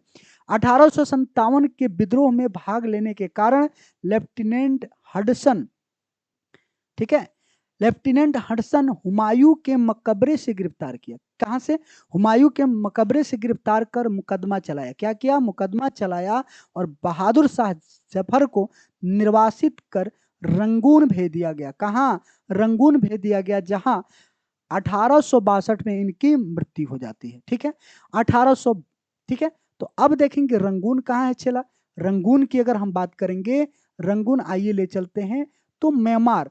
ठीक है, यहां देखेंगे पहले ये बर्मा कहा जाता था, बर्मा। ठीक है, ये भारत हुआ, और भारत से सटा हुआ ये बर्मा हुआ। वर्तमान में इसका नाम है म्यांमार। ठीक है। और बर्मा में ही जो स्थान है वो रंगून है, ठीक है, रंगून, ठीक है। तो यहाँ पे अब थोड़ा सा समझेंगे आप लोग कि बहादुर शाह जफर का जो शासन काल था ये रहा 1835 से 51 तक। इस समय क्या हुआ कि अंग्रेज क्या करेंगे कि अंग्रेजों का दबदबा सबसे ज्यादा होगा, ठीक है, अंग्रेजों का दबदबा सबसे ज्यादा होगा। और उसी समय क्या होगा कि 1857 की क्रांति, 1857 की क्रांति जो है क्या होगा, भारत में 1857 की क्रांति सैन्य विद्रोह हो जाएगा। क्यों? तत्कालीन कारण क्या था, हम लोग आगे पढ़ेंगे। तत्कालीन कारण क्या था,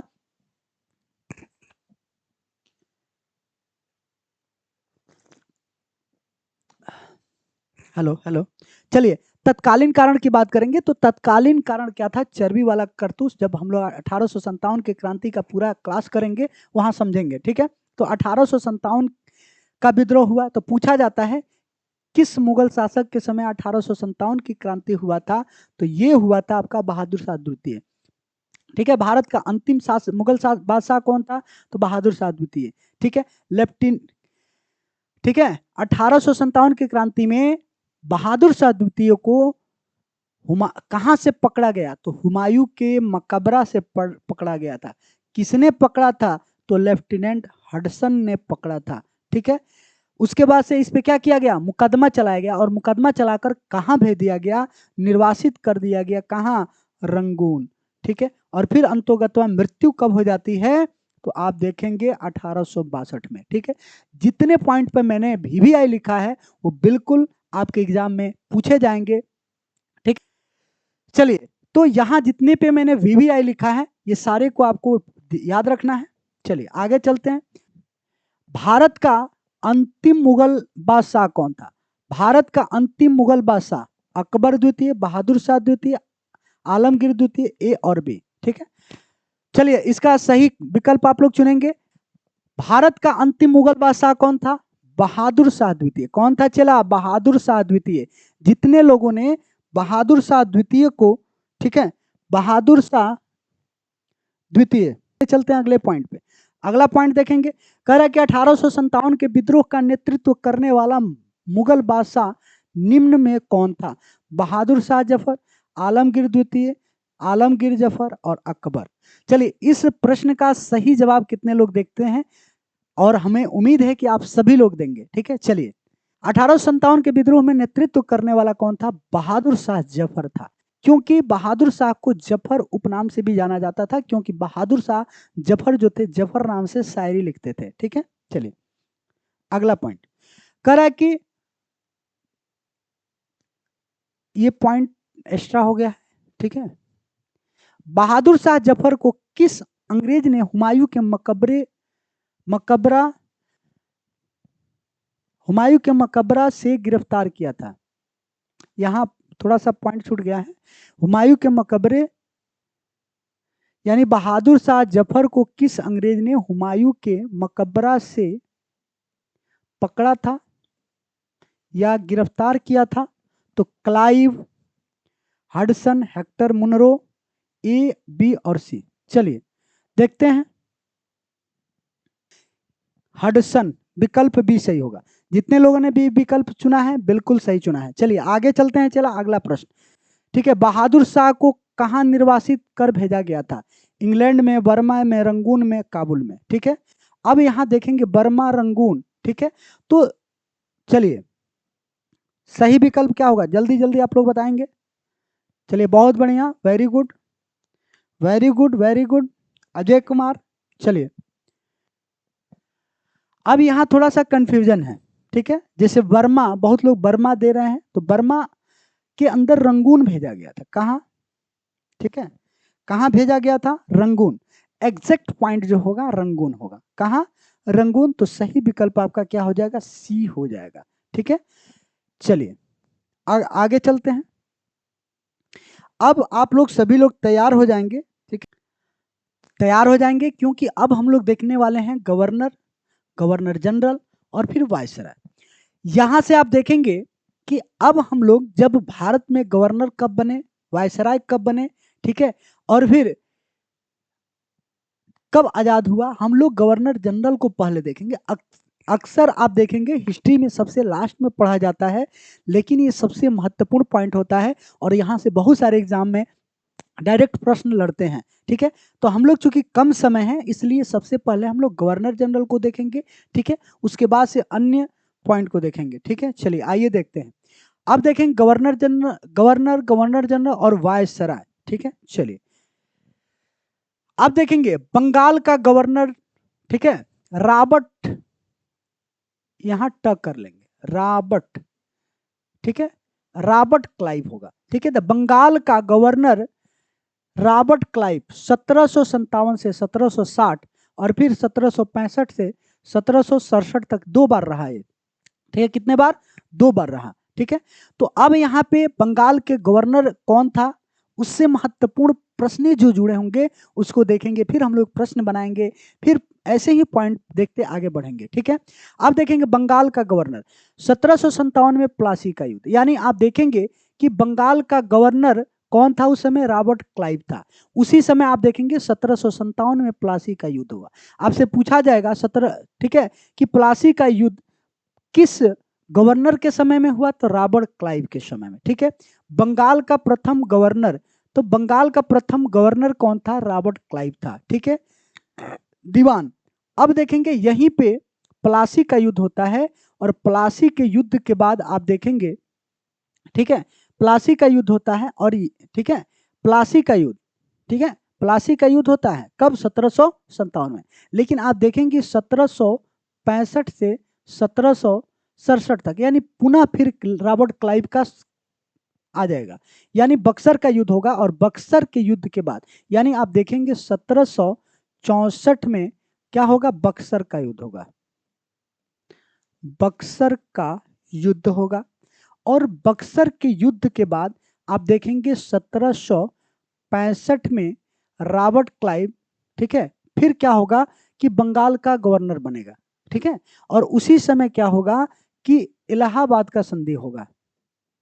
इलाहाबाद का संधि, और इसी संधि में आप देखेंगे, इसी संधि में आप देखेंगे बंगाल, बिहार और उड़ीसा तीनों का दीवानी मिल जाएगा। ठीक है, तीनों का दीवानी मिल जाएगा और इसी समय जब दीवानी मिलेगा तो मोहम्मद रजा खां को बिहार का गवर्नर बनाया जाए। ठीक है, और फिर यहाँ, ठीक है, दीवान बनाया जाएगा। मोहम्मद रजा खान को बंगाल का दीवान और राजा सिताब राय को बिहार का दीवान बनाया जाएगा राजस्व वसूलने के लिए। तो पूछा जाता है, ये दोनों पॉइंट अत्यंत महत्वपूर्ण है और बिहार का एग्जाम देना है तो ये अत्यंत महत्वपूर्ण है। यानी पूछा जाएगा कि बिहार का दीवान, ठीक है, किसे नियुक्त किया गया था? तो राजा सिताब राय को। किसको किया गया था? राजा सिताब राय को, आपको याद रखना है। ठीक है, अब देखेंगे द्वैध शासन प्रणाली, यानी द्वैध शासन प्रणाली किसके समय में द्वैध शासन प्रणाली का शुरुआत हुआ? 1757 से लेके, ठीक है, और फिर 1757, यहाँ डेट मिस है, 1757 से क्या हुआ? प्रारंभ हुआ। द्वैध शासन की बात करेंगे, द्वैध शासन प्रणाली किसके समय में प्रारंभ हुआ था? तो ये आप देखेंगे कि रॉबर्ट क्लाइव के समय में प्रारंभ हुआ था। तो ये पॉइंट याद रखेंगे। चलिए आगे चलते हैं। अब इनके बाद आएगा बेरेलास्ट। ठीक है, बेरेलास्ट, हम लोग जो महत्वपूर्ण पॉइंट है उसी को देख रहे हैं। ठीक है, बेरेलास्ट की बात करेंगे 1767 से लेके 1779 तक इसका समय रहेगा। ठीक है, उसके बाद से बेरेलास्ट उतना महत्वपूर्ण है इसीलिए हम लोग कोई पॉइंट नहीं देख रहे हैं। उसके बाद से कौन बनेगा? कार्टियर बनेगा। ठीक है, बेरेलास्ट के बाद कौन बनेगा? कार्टियर। कार्टियर का समय होगा 1779 से 72 तक। ठीक है, इसमें भी कोई खास महत्वपूर्ण नहीं है। अब आएंगे वारेन हेस्टिंग। वारेन हेस्टिंग का समय होगा 1772 से 1774 तक। ठीक है, और वारेन हेस्टिंग की बात करेंगे, वारेन हेस्टिंग ये बंगाल का अंतिम गवर्नर होंगे। अब ये आपके लिए महत्वपूर्ण हो जाएगा। ठीक है, तो अब यहाँ 2 पॉइंट होगा, पूछा जाएगा कि बंगाल का प्रथम गवर्नर कौन होगा। ठीक है, बंगाल का प्रथम गवर्नर की बात करेंगे तो रॉबर्ट क्लाइव, और बंगाल का अंतिम गवर्नर की बात करेंगे तो कौन होगा? Warren Hasting. ये दोनों क्या है? अत्यंत महत्वपूर्ण पॉइंट है। यानी आप देखेंगे बंगाल का अंतिम गवर्नर अगर पूछा जाए, अंतिम गवर्नर कौन होगा? अंतिम गवर्नर कौन होगा? तो वारेन हेस्टिंग होगा। कौन होगा? Warren Hasting. ये अत्यंत महत्वपूर्ण है। यानी बंगाल का प्रथम गवर्नर रॉबर्ट क्लाइव, बंगाल का अंतिम गवर्नर कौन होगा? तो कौन होगा जी? वारेन हेस्टिंग होगा, याद रखेंगे। चलिए आगे चलते हैं। अब देखेंगे कंपनी के अधीन गवर्नर जनरल। जब गवर्नर का पद खत्म हो जाएगा तो अब कौन बनेंगे? गवर्नर जनरल बनेंगे, और ये कंपनी के अधीन बनेंगे। ठीक है, कैसे? आइए देखते हैं। वारेन हेस्टिंग का समय होगा 1774 से 85 तक। ठीक है, इन्हीं के समय में आप देखेंगे कि रेगुलेटिंग एक्ट 1773 के तहत बंगाल का प्रथम गवर्नर जनरल। तो पूछा जाएगा कि किस एक्ट के तहत, ठीक है, वारेन हेस्टिंग को बंगाल के गवर्नर से, ठीक है, बंगाल के गवर्नर से बंगाल का प्रथम गवर्नर जनरल बनाया गया? तो ये होगा रेगुलेटिंग एक्ट 1773 के तहत। ठीक है, और ये एग्जाम में पूछा जाता है, ध्यान रखेंगे। रेगुलेटिंग एक्ट 1773 के तहत बंगाल के गवर्नर को बंगाल का गवर्नर जनरल बना दिया गया, और वे कौन थे? वारेन हेस्टिंग थे। कौन थे? वारेन हेस्टिंग थे। ठीक है, वारेन हेस्टिंग थे, यानी बंगाल का अंतिम गवर्नर और प्रथम गवर्नर जनरल। अब इसमें क्या होगा? गवर्नर जनरल जुट जा रहा है, और ये कंफ्यूजन करता है, बच्चे यहाँ पे कंफ्यूज हो जाते हैं, इसलिए आपको इस पॉइंट को एकदम याद रखना है एग्जाम से पहले जरूर। ठीक है, अब देखेंगे कंपनी के अधीन प्रथम गवर्नर जनरल। अब कंपनी के अधीन, या प्रश्न पूछ लेगा बंगाल के प्रथम गवर्नर, या फिर पूछ लेगा कंपनी के अधीन प्रथम गवर्नर। जो पूछे आप एग्जाम में वही उत्तर देंगे। ठीक है, 1780 की बात करेंगे। 1780 में भारत का प्रथम समाचार पत्र बंगाल गजट आया।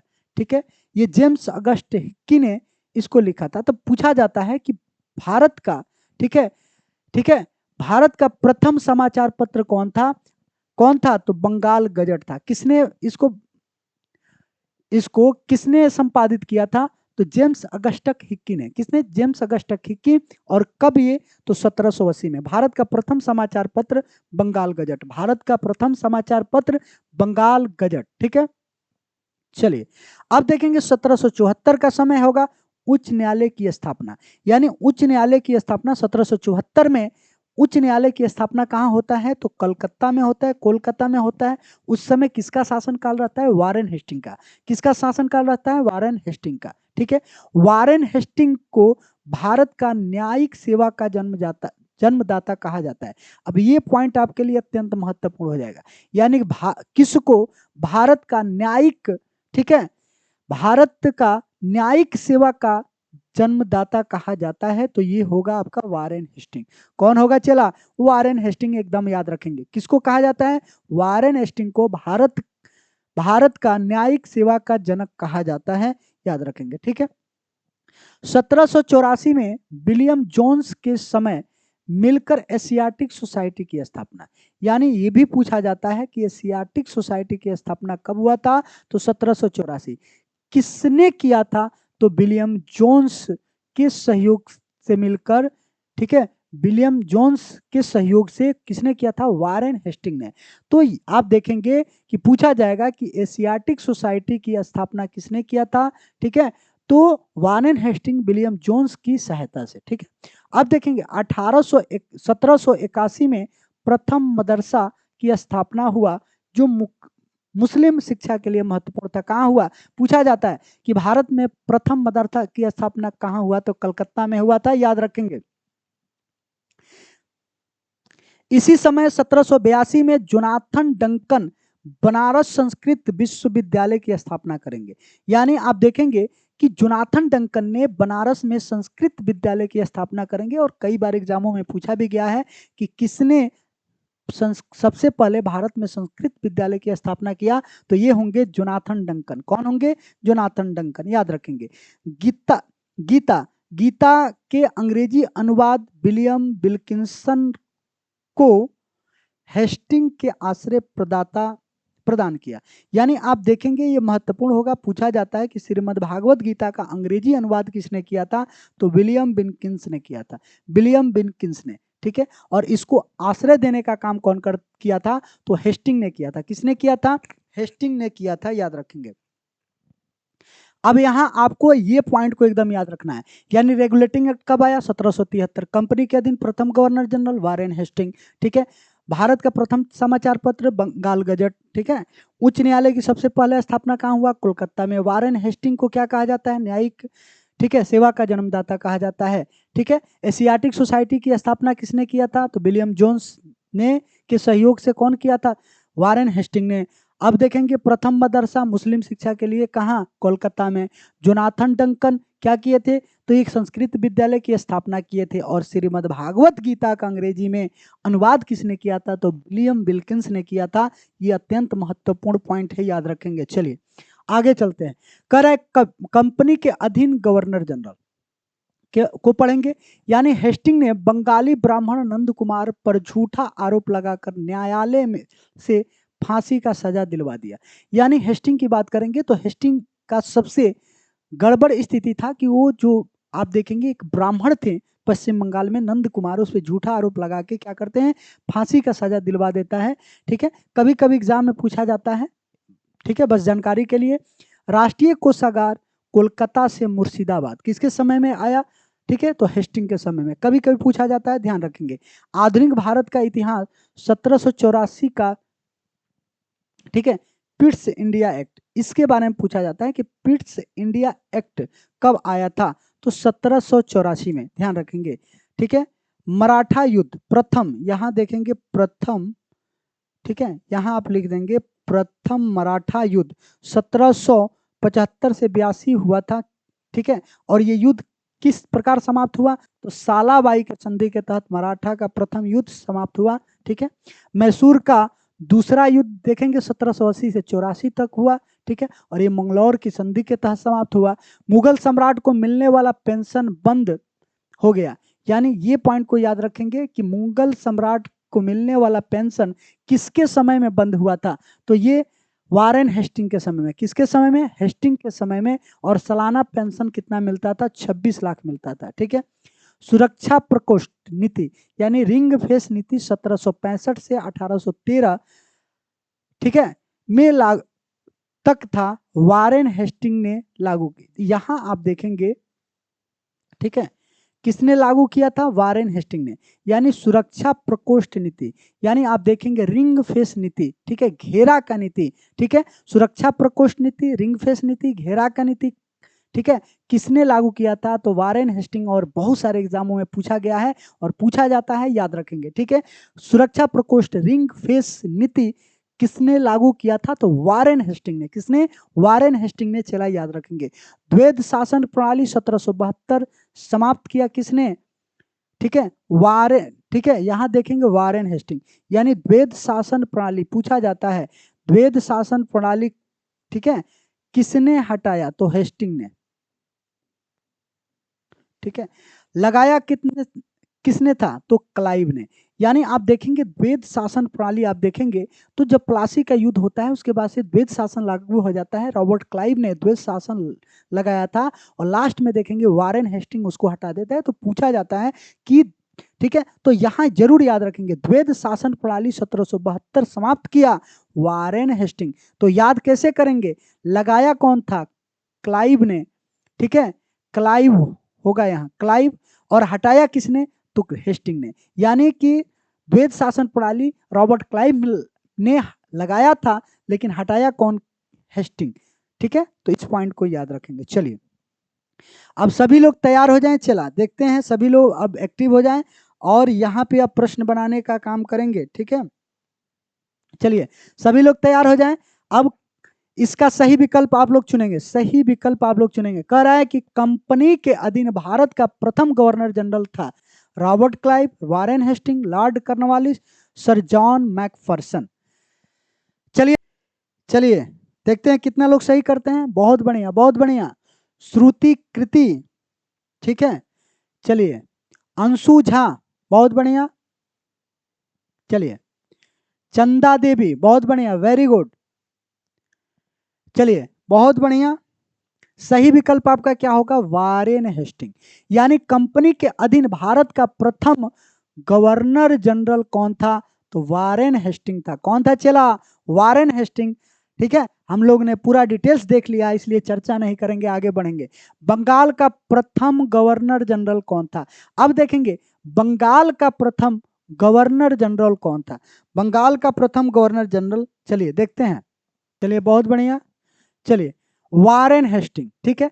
बंगाल का प्रथम गवर्नर जनरल, पिछला जो प्रश्न था हम लोग का क्या था, कंपनी के अधीन भारत का प्रथम गवर्नर जनरल वारेन हेस्टिंग। यही पूछा जाएगा कि बंगाल का प्रथम गवर्नर जनरल तब कौन होगा, वारेन हेस्टिंग। और यही पूछ लिया जाएगा कि बंगाल का गवर्नर, तो बंगाल का गवर्नर कौन होगा, यानी बंगाल का प्रथम गवर्नर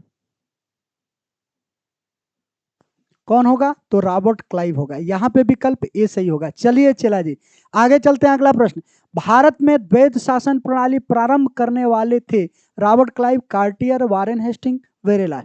चलिए अब देखेंगे भारत में द्वैध शासन प्रणाली प्रारंभ किया था। अभी हम लोगों ने देखा कि द्वैध शासन प्रणाली किसने प्रारंभ किया, तो रॉबर्ट क्लाइव ने। तो सही विकल्प आपका क्या हो जाएगा, ए हो जाएगा। लेकिन उस द्वैध शासन को किसने हटाया था, तो हेस्टिंग ने। ठीक है, किसने हटाया था, चला, ठीक है, किसने हटाया, तो हेस्टिंग। यानी द्वैध शासन प्रणाली की बात करेंगे तो हटाया। तो कैसे हटाया, हेस्टिंग। यानी समाप्त किसने किया, हेस्टिंग ने, लेकिन लगाया था कौन, क्लाइव ने। और ये बार बार पूछा जाता है, बहुत सारे लोग गलत करते हैं, आपको याद करना है किस प्रकार। द्वैध शासन प्रणाली प्रारंभ करने वाला था क्लाइव, लेकिन उसको समाप्त कौन किया, यानी हटा दिया। कहा कि नहीं अब द्वैध शासन नहीं रहेगा, हटा दिया, हटो हटो जल्दी हटो। तो किसने, हेस्टिंग। हेस्टिंग को ह से हेस्टिंग, हक से हटाया। याद रखेंगे, कभी नहीं भूलेंगे, एग्जाम में प्रेशर में भी आप सही बनाएंगे। भारत का प्रथम समाचार पत्र, ठीक है, भारत का प्रथम समाचार पत्र था जिसे जेम्स अगस्टस हिक्की ने प्रारंभ किया था, Dainik Bhaskar, the Bihar gazette, the Bengal gazette, Dainik Jagran. चलिए बहुत प्यारा प्रश्न है और आप लोग सही विकल्प इसका चुनेंगे। बहुत प्यारा प्रश्न है और बार बार एग्जामों में पूछे जाने वाले प्रश्नों में से एक है। चलिए बताएंगे आप लोग, बहुत बढ़िया। राजा कुमार, आर सिंह, प्रीति कुमारी। चलिए प्रीति कुमारी, बहुत बढ़िया। चलिए अब यहाँ देखेंगे सही विकल्प आपका हो जाएगा सी। यानी आप देखेंगे कि जेम्स अगस्टस हिक्की ने सबसे पहले जो पत्रिका लॉन्च किया था उसका नाम था द बंगाल गजट। क्या नाम था, द बंगाल गजट। ठीक है, और जितने लोगों ने द बंगाल गजट को सही किया बिल्कुल सही है। आगे चलते हैं, अगला प्रश्न देखेंगे। चला, कह रहा है भारत का न्यायिक सेवा का जन्मदाता किसे कहा जाता है, रॉबर्ट क्लाइव को, वारेन हेस्टिंग को, सर जॉन मैकफरसन को, कार्टियर को। अब भारत का न्यायिक सेवा का जनक, ठीक है, देखते हैं कितने लोग सही बताते हैं। ठीक है, चलिए अंशु झा, बहुत बढ़िया। ठीक है, चलिए आइए देखते हैं। यहां देखेंगे न्यायिक सेवा के जन्मदाता किसे कहा जाता है। आइए देखते हैं, क्या क्लाइव को, नहीं, वारेन हेस्टिंग। वारेन हेस्टिंग को भारतीय न्यायिक सेवा का जन्मदाता कहा जाता है। तो याद रखेंगे कौन है, वारेन हेस्टिंग है। कौन है चला, वारेन हेस्टिंग। यानी विकल्प आपका बी सही हो जाएगा। कौन होगा चला, विकल्प बी सही होगा। और जितने लोगों ने विकल्प बी को सही चुना है बिल्कुल सही है। और जिसका गलत होगा वो क्या करेंगे कि आपको नोट डाउन कर लेना है कि ये प्रश्न मेरा गलत हुआ है, और फिर आप पूरा क्या करेंगे कि बेसिक चीजों को एक बार फिर देख लेंगे, याद हो जाएगा। यही सिंपल फंडा है। ठीक है, चलिए एशियाटिक सोसाइटी का जन्मदाता किसे कहा जाता है, विलियम रॉस को, विलियम जोन्स को, विलियम मैकफरसन को, विलियम निक को। चलिए बहुत प्यारा प्रश्न है। अभी हम लोगों ने समझा किसे कहा जाता है, यानी जो एशियाटिक सोसाइटी है उसका जन्मदाता किसको कहा जाता है, यानी उसके संस्थापक किसे कहा जाता है। प्रश्नों में बस शब्दों को चेंज कर दिया जाता है और फिर वही प्रश्न पूछ लिया जाता है, और कभी कभी लोग गलत करते हैं। तो एशियाटिक सोसाइटी के जन्मदाता की बात करेंगे, कौन थे। चलिए ठीक है, कितने लोग सही करते हैं आइए देखते हैं। चलिए गुड़िया कुमारी, चलिए बहुत बढ़िया। सही विकल्प आपका हो जाएगा विलियम जोन्स। कौन होगा जी, विलियम जोन्स। और विलियम जोन्स ने किसकी स्थापना किया था, ठीक है। तो आप देखेंगे एशियाटिक सोसाइटी का पूछा जाता है, ध्यान देंगे। चलिए अगला प्रश्न देखते हैं। कह रहा है कि श्रीमद् भागवत गीता श्रीमद् भागवत गीता का अंग्रेजी अनुवाद किस विद्वान ने किया था? विलियम जोन्स ने, विलियम विल्किंस ने, विलियम रीड ने, वारेन हेस्टिंग ने। चलिए, बहुत प्यारा प्रश्न है और आप लोग बताएंगे किसने, ठीक है। तो श्रीमद् भागवत गीता की अंग्रेजी अनुवाद किसने किया था? विलियम विल्किंस, विलियम जोन्स, ठीक है। चलिए देखते हैं, दीपक कुमार, बहुत बढ़िया, ठीक है। चलिए, बहुत बढ़िया, सही विकल्प आपका क्या हो जाएगा? विलियम विल्किंस हो जाएगा, विलियम विल्किंस। यानी आप देखेंगे कि श्रीमद् भागवत गीता का अंग्रेजी में अनुवाद किसने किया था? तो विलियम विल्किंस ने किया था। और ये एग्जामों में बहुत बार पूछा गया प्रश्नों में से एक है, एकदम याद रखेंगे, विलियम विल्किंस। विलियम विल्किंस ने श्रीमद् भागवत गीता का अंग्रेजी में अनुवाद किया, ध्यान रखेंगे, ठीक है। चलिए आगे चलते हैं। कह रहा है कि रिंग फेस नीति, ठीक है, यानी सुरक्षा प्रकोष्ठ नीति, यानी कि आप देखेंगे घेरे का नीति किसने लागू किया? ठीक है, Warren Hasting, Robert Clive, Cartier, इनमें से कोई नहीं। चलिए देखते हैं, जल्दी जल्दी आप लोग कमेंट करेंगे। प्रीति कुमारी, ठीक है, अंतिमा, ठीक है, दीपक कुमार, चलिए बहुत बढ़िया। चलिए, रिंग फेस नीति कौन होगा? वारेन हेस्टिंग होगा, वारेन हेस्टिंग, ठीक है, वारेन हेस्टिंग होगा रिंग फेस नीति। रिंग फेस नीति यानी वारेन हेस्टिंग, यानी सही विकल्प आपका ए हो जाएगा। चलिए अगले प्रश्न पे चलेंगे। भारत का अंतिम बंगाल के गवर्नर और कंपनी के अधीन प्रथम गवर्नर जनरल था। यानी भारत का अंतिम बंगाल गवर्नर और कंपनी के अधीन प्रथम गवर्नर जनरल कौन था? बताएंगे। चलिए देखते हैं कितने लोग सही करते हैं। अंशु कुमार, गुड़िया कुमारी, ठीक है, आर सिंह, अंतिमा, चलिए बहुत बढ़िया। अब देखेंगे सही विकल्प आप लोग का क्या हो जाएगा? रॉबर्ट क्लाइव, वारेन हेस्टिंग, वेरे लास्ट या कार्टियर। सही विकल्प हो जाएगा बी, वारेन हेस्टिंग। और जितने लोगों ने विकल्प बी चुना है बिल्कुल सही चुना है। और ये आपके कॉन्फिडेंस, आपके आत्मविश्वास को बताता है कि आपने कितनी तन्मयता से, कितने लगन से क्लास को सुना है और प्रश्न को बनाने का काम किया है। और यही जागरूकता आपको विजेता बनाने का काम करेगा, ठीक है। जैसे कहा जाता है, जो पसीना से नहाता है, जो पसीना, ठीक है, जो पानी से नहाता है वो क्या करता है? केवल लिबास बदलता है। जो पानी से नहाता है लिबास बदलता है, और जो पसीने से नहाता है वो इतिहास बदलता है, ठीक है। तो आप लोग मेहनत करेंगे और फिर जीविका एग्जाम जो प्रारंभ होने वाला है उसमें सफलता प्राप्त करके आत्मनिर्भर बनेंगे, ठीक है। और आज आप अगर आत्मनिर्भर बनते हैं तो फिर जाके समाज में एक अच्छा मानव संसाधन बन पाएंगे, ठीक है। तो चलिए आगे चलते हैं, अगला प्रश्न देखेंगे। चला कर है कि सर जॉन मैकफर्सन 1785 से 86 अस्थाई, ठीक है। अब यहां देखेंगे सर जॉन मैकफर्सन की बात करेंगे। 1785 से 86 इनका शासन काल रहता है, लेकिन ये अस्थायी रूप से रहते हैं। इनके बाद से लॉर्ड कर्नवालिस आते हैं, ठीक है, 1786 से 93। यानी यहां देखेंगे ये अलग है, ये अलग होंगे। यानी कि लॉर्ड कर्नवालिस की बात करेंगे, इनका शासनकाल होगा 1786 से 93। क्या होगा? 1786 से 93। अब यहाँ लॉर्ड कर्नवालिस से जो महत्वपूर्ण पॉइंट है जो एग्जामों में पूछा होता है उसको एक एक करके देखेंगे। कह रहे कि भारत में सिविल सेवा का जनक कौन था?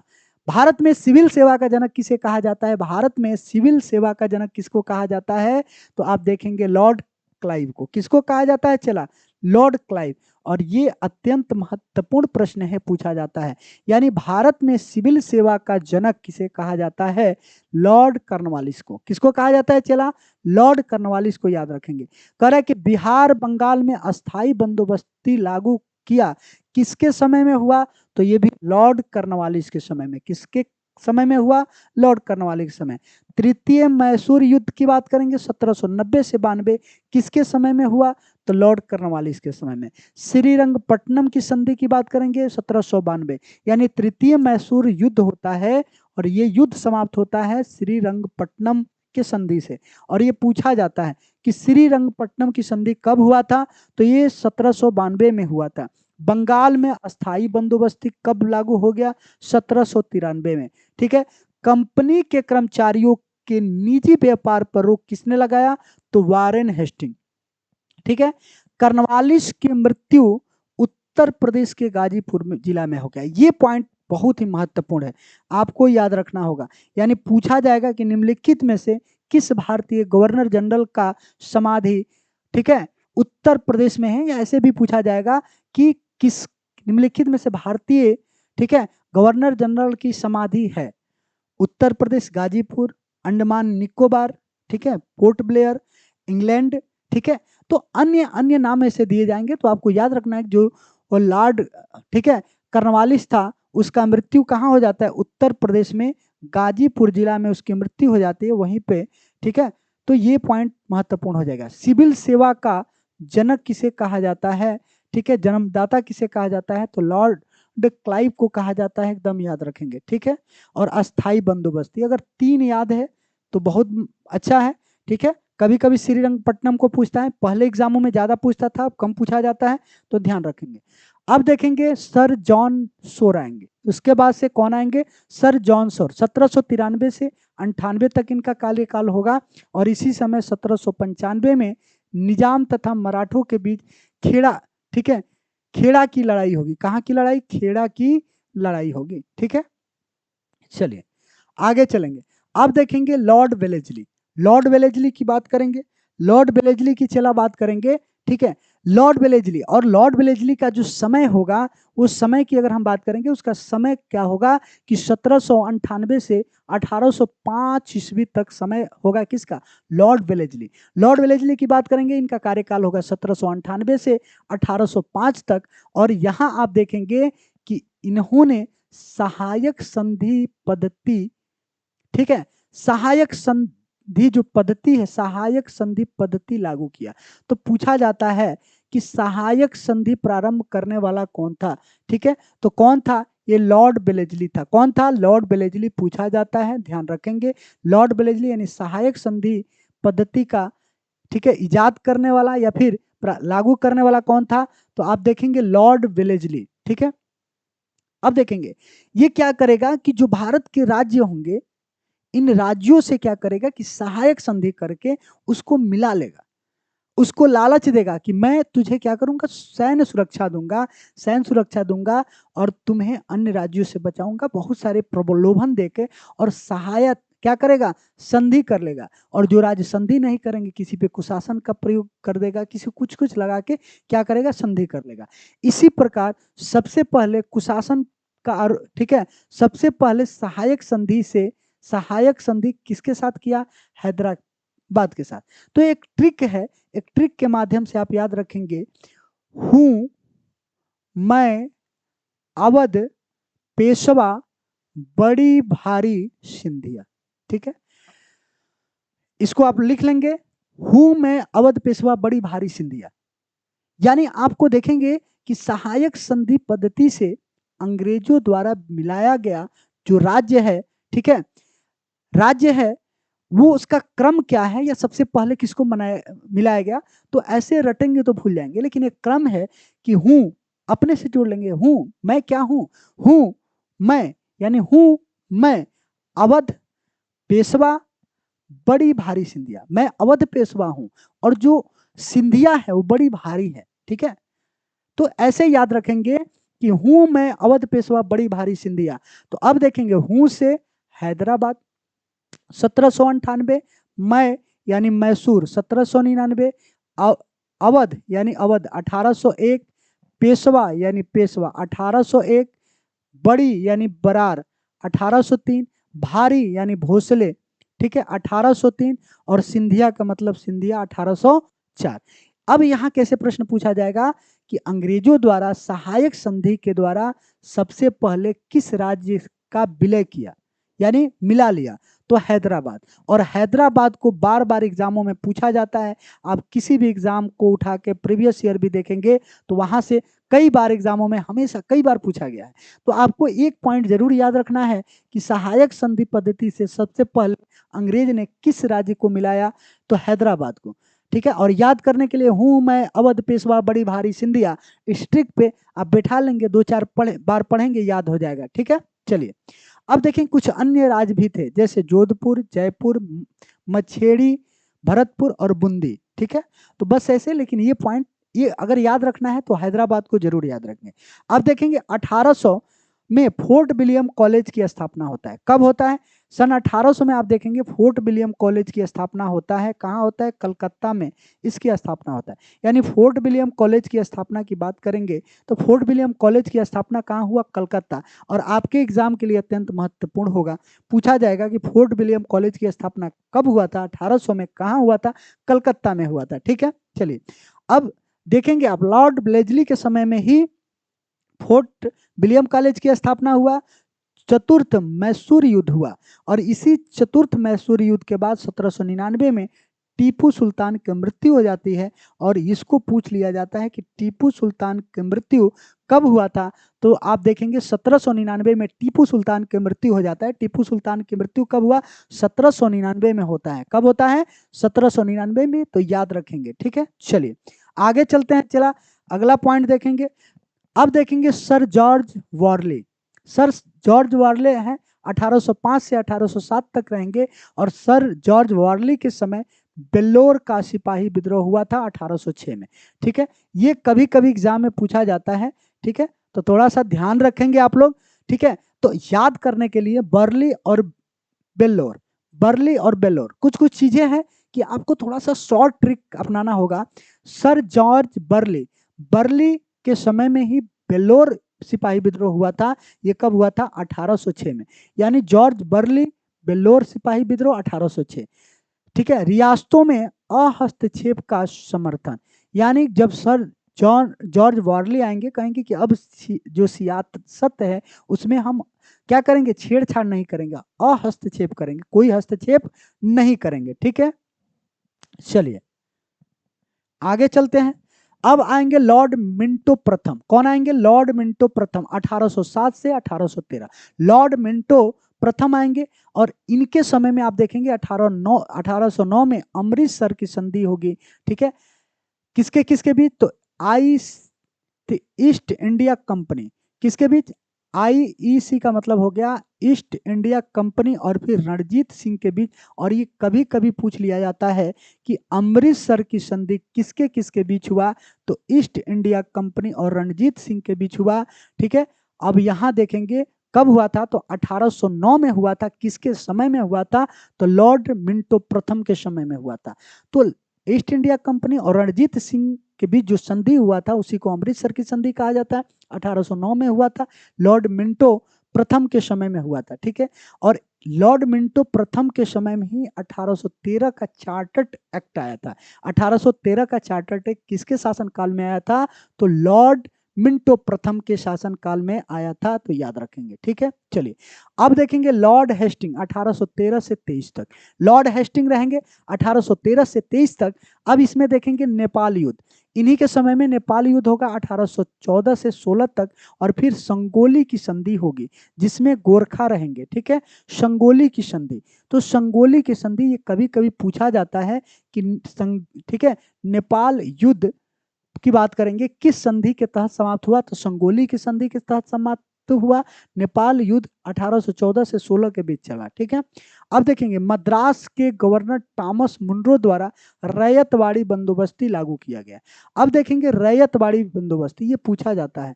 ठीक है, तो भारत में जो बंदोबस्ती है, अस्थाई बंदोबस्ती, महलवाड़ी बंदोबस्ती और फिर रैयत बंदोबस्ती होगा। ठीक है, रैयतवाड़ी बंदोबस्ती, यानी तीनों क्षेत्र में आप देखेंगे पूरे भारत में, दक्षिण भारत यानी महाराष्ट्र में, मद्रास में रैयतवाड़ी व्यवस्था होगा और ये थॉमस मुनरो इसको स्थापित करेंगे।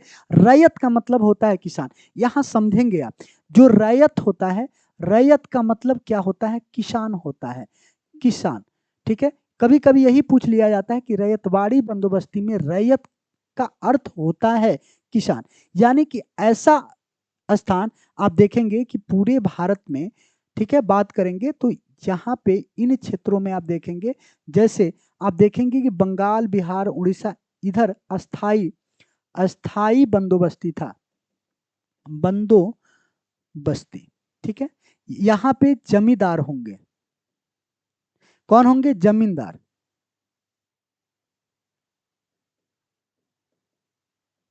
यानी अंग्रेज और किसान के बीच मध्यस्थता कौन निभाएंगे? जमींदार। किसानों से टैक्स वसूलेंगे जमींदार और फिर अंग्रेजों को देंगे। लेकिन मद्रास की बात करेंगे, इन क्षेत्रों में रैयतवाड़ी बंदोबस्ती होगा और यहाँ पे अंग्रेज क्या करेंगे, डायरेक्ट, रैयत माने किसान, किसान से डायरेक्ट टैक्स वसूलेंगे। तो इसी को रैयतवाड़ी व्यवस्था कहा गया। क्या कहा गया? रैयतवाड़ी व्यवस्था।